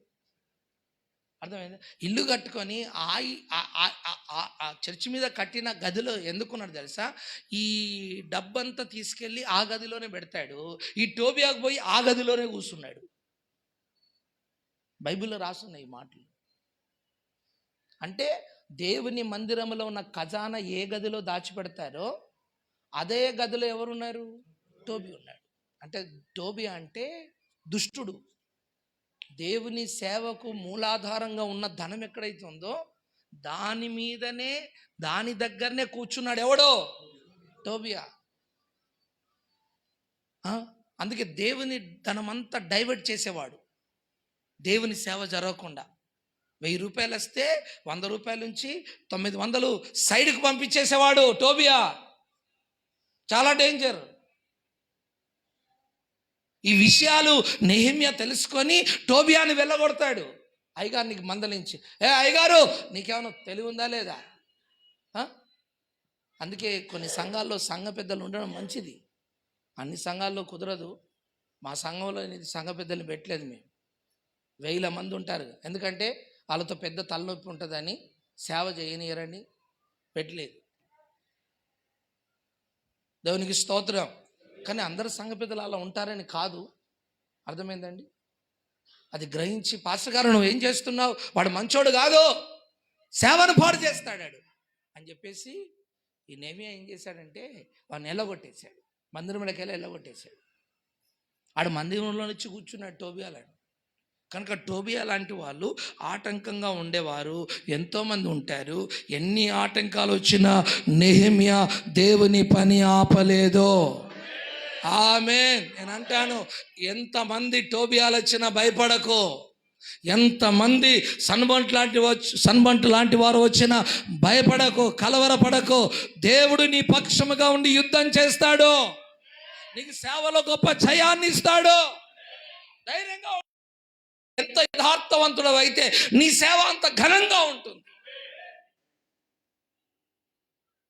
ఆమేన్. హల్లెలూయా. నా మాటలు అర్థమైనాయండి? కనుక టోబియా లాంటి ప్రమాదకరమైన వ్యక్తులతో జాగ్రత్తగా ఉండాలి. సంఘములో టోబియా లాంటి వాళ్ళు ఉంటారు. అయ్యగారికి అంత కానుక వస్తుంది, ఏం చేస్తున్నాడు? అయ్యగారికి అంత కానుక వస్తుంది, ఏమి చెప్పరే, ఏమి చేస్తున్నాడు? కార్లు కొంటున్నాడు, అమ్ముతున్నాడు. అరే అయ్యగారు కార్లు కొనడేంద్రా, అమ్ముడేంద్రా? డబ్బులు ఏం చేస్తున్నారా? రేయ్ మనమంతా ఒకరోజు లెక్క అడగాలరా. రేయ్ అవునన్నా, నువ్వు ముందుండన్నా మేము వెనుక్కుంటామన్నా, నువ్వు ముందుండన్నా వెనుక్కుంటామన్నా. ఒక గ్యాంగ్ తయారవుతుంది. అర్థమైంది? తయారైపోయి ఒక వ్యతిరేకత సంఘంలో స్టార్ట్ చేస్తాడు టోబియా. అందుకే సంఘం మీద చాలా జాగ్రత్తగా దృష్టి పెట్టాలి. సంఘంలో అందరి కళ్ళు నీ మీదనే ఉంటాయి. అందరి కళ్ళు, రెండు కళ్ళే సంఘాన్ని చూస్తాయి, కానీ ఆ 1000 కళ్ళు నిన్ను చూస్తాయి. నీ ఫైంట్ ఏంటి, నీ షర్ట్ ఏంటి, నీ రంగు ఏంటి, నువ్వేం పూసుకొని వచ్చావు, నీ మీద వచ్చే వాసన ఏంటి, నీ చెప్పులేంటి, నీ బండి ఏంటి, నువ్వు వాడేటి షూ ఏంటి, నీ కథంతా మొత్తం ఏ టు చెట్, పిన్ టు పిన్ మొత్తం స్కాన్ చేస్తారు. ఎవరు? సంఘం. ఏమనుకుంటున్నావు? సంఘం అంటే క్రీస్తు శరీరం. అది ఆమేన్. ఆ క్రీస్తు శరీరంలో స్పెషల్గా కొద్దిగా కృపావరం ఎక్కువ వాళ్ళు ఉంటారు. వాళ్ళు ఏం చేస్తారంటే మొత్తం స్కాన్ చేస్తారు. స్కాన్ చేసి ఒకవేళ నచ్చితేనా సై, నచ్చకపోతే మాత్రం రే మన అయ్యగారు వాడే సెంట్ ఏమనుకుంటున్నావురా, ఆదివారం ఆరాధనకు 2000 కానుక రాదు మనకు సరిగా. అయ్యగారు వాడే సెంట్ ఖరీదు బాటలు 25,000 రా బాబు, 25,000 రా బాబు. అయ్యగారు బట్టలు చూసావురా, మనమేమో బిచ్చగాళ్ళ మాదిరిగా ఉన్నాం. అర్థమైందా? అయ్యగారు బట్టలు చూసావా, 15,000 సూటు బూటు. మన సొమ్మంతా షికార్లకే సరిపోతుందిరా. సరిపోతుందిరా. అయ్యగారి సోకులకే సరిపోతుందిరా. ఈ అయ్యగారిని ట్రాన్స్ఫర్ చేయాలిరా.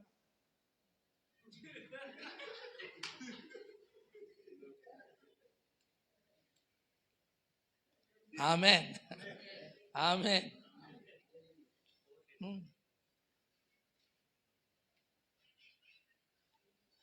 ఆలోచించుకోండి. అందుకే సేవకుడు ఒక పత్రిక లాంటి వాడు. ఒక పత్రికను చదివినట్టుగా లోకస్తులు సంఘము నిన్ను ప్రతిరోజు ఒక న్యూస్ పేపర్ చదివినట్టుగా నిన్ను చదువుతాయి. ఆ చదివినప్పుడు నువ్వు ఎలాంటి లోపాలు లేని వ్యక్తిగా కనిపించావనుకో, నీ సేవ ఊరేగించబడుతుంది. ఆమేన్, ఆమేన్, ఆమేన్, ఆమేన్. ఏమైనా తేడాగా కనిపించిందనుకో, అవును ఈ మధ్య మన పాస్టర్ గారు ఆ సిస్టర్తో బాగా మాట్లాడుతున్నారా? అసలు మన పాస్టర్ గారు పరమగీతం పాడాడు కానీ ఈ మధ్యలో పరమగీతం పాట మొదలు పెట్టారా? నేను మరి నీకేం రోగం? ఆమెతోని మాటికి మాట్లాడే రోగం నీకెందుకు వచ్చింది? మొన్నటిదాకా ఏ రోగం లేకుండా బాగానే ఉన్నావు కదా, మరి కొత్త రోగం ఎందుకు వచ్చింది నీకు? మందసాన్ని మోస్తున్న సేవకుడు ఇశ్రాయేలు ప్రజలకి మందసానికి 2000 మూరల దూరంలో ఉండాలట. ఎన్ని వేలు? 2000 మూరల దూరంలో ఉండాలి. అది ప్రతిష్ట. నువ్వు ఎక్కడ ఉండాలో అక్కడే ఉండు, నీకేం అవసరం? మాట కలుపుతావు, పాట కలుపుతావు, చూపు కలుపుతావు. దారిలో ఆమె పోతుంటే ఎక్కక్క అంటావు. మళ్ళీ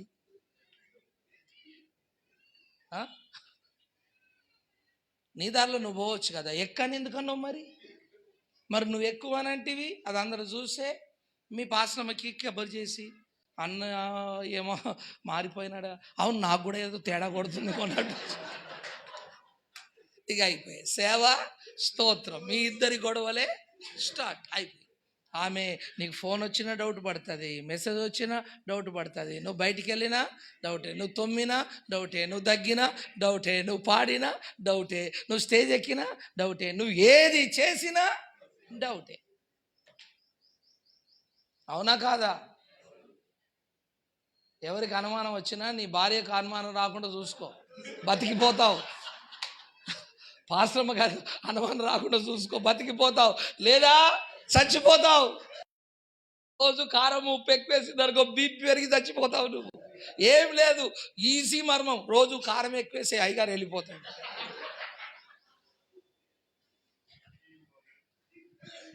ఎందుకు ఇవి పిచ్చి వేషాలన్నీ? నీ ప్రతిష్టలో నువ్వు ఉంటే ఎంత బాగుంటుంది.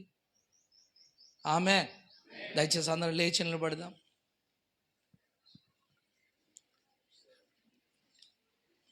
లేచి నిలబడిన మనం ప్రార్థన చేసుకుందాం. ప్రభా, ఒక నమ్మకమైన సేవ చేయడానికి నీ కృప నాకు దయచేయండి. నమ్మకమైన నాయకుని కోసం నువ్వు ఎదురు చూస్తున్నావు, ఆ నాయకుడిగా నేను ఉండాలి ప్రభా.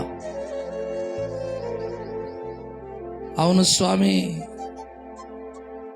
నేను పని మీదనే ఫోకస్ చేయగలిగిన కృప నాకు దయచేయండి. నేను కట్టేవాడుగానే ఉండాలి కానీ కూల్చేవాడుగా ఉండకూడదు ప్రభా. నేను ఒక మంచి నాయకుడిగా, ఒక మంచి నాయకురాలిగా నేను ఉండుటకు నాకు సహాయం చేయి. పని మీదనే దృష్టి పెట్టగలిగిన కృప నాకు దయచేయండి నాయన. ఆ పనులు ఈ పనులు పెట్టుకొని సేవను ఒకవేళ నేను నిర్లక్ష్యం చేస్తున్నానేమో నన్ను క్షమించండి ప్రభా. ఈ రోజు నుంచి 2025 సంవత్సరంలో నా పరిచర్య విధానం మారిపోవాలి, నా సేవ విధానం మారిపోవాలి ప్రభా. సహాయం చేయి. మన 2 చేతులు పైకెత్తి ప్రార్థన చేసుకుందాం. మోషే చేతులెత్తి ప్రార్థన చేసినట్టుగా ప్రభా నన్ను ఆశీర్వదించు. 25వ సంవత్సరంలో గొప్ప పని నా ద్వారా జరగాలి. ఒక తీర్మానం చేయండి, hallelujah, hallelujah. Praise the Lord, praise the Lord, praise the lord.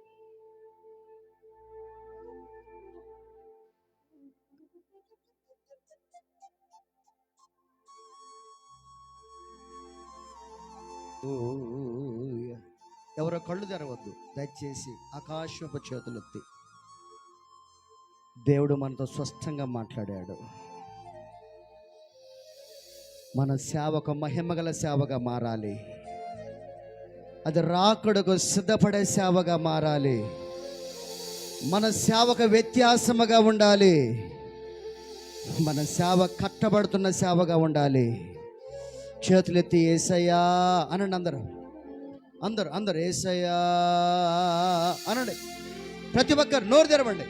అయ్యా, ప్రతి ఒక్కరు దయచేసి సేవకులు మన అందరం. దేవుడు ముక్కుసూటిగా మనతో మాట్లాడాడు. ఎవరిని బట్టి ధైర్యం తెచ్చుకోవాలి? నువ్వు ఎవరిని బట్టి సేవలో ప్రయాసపడాలి. ఓ హల్లెలూయా.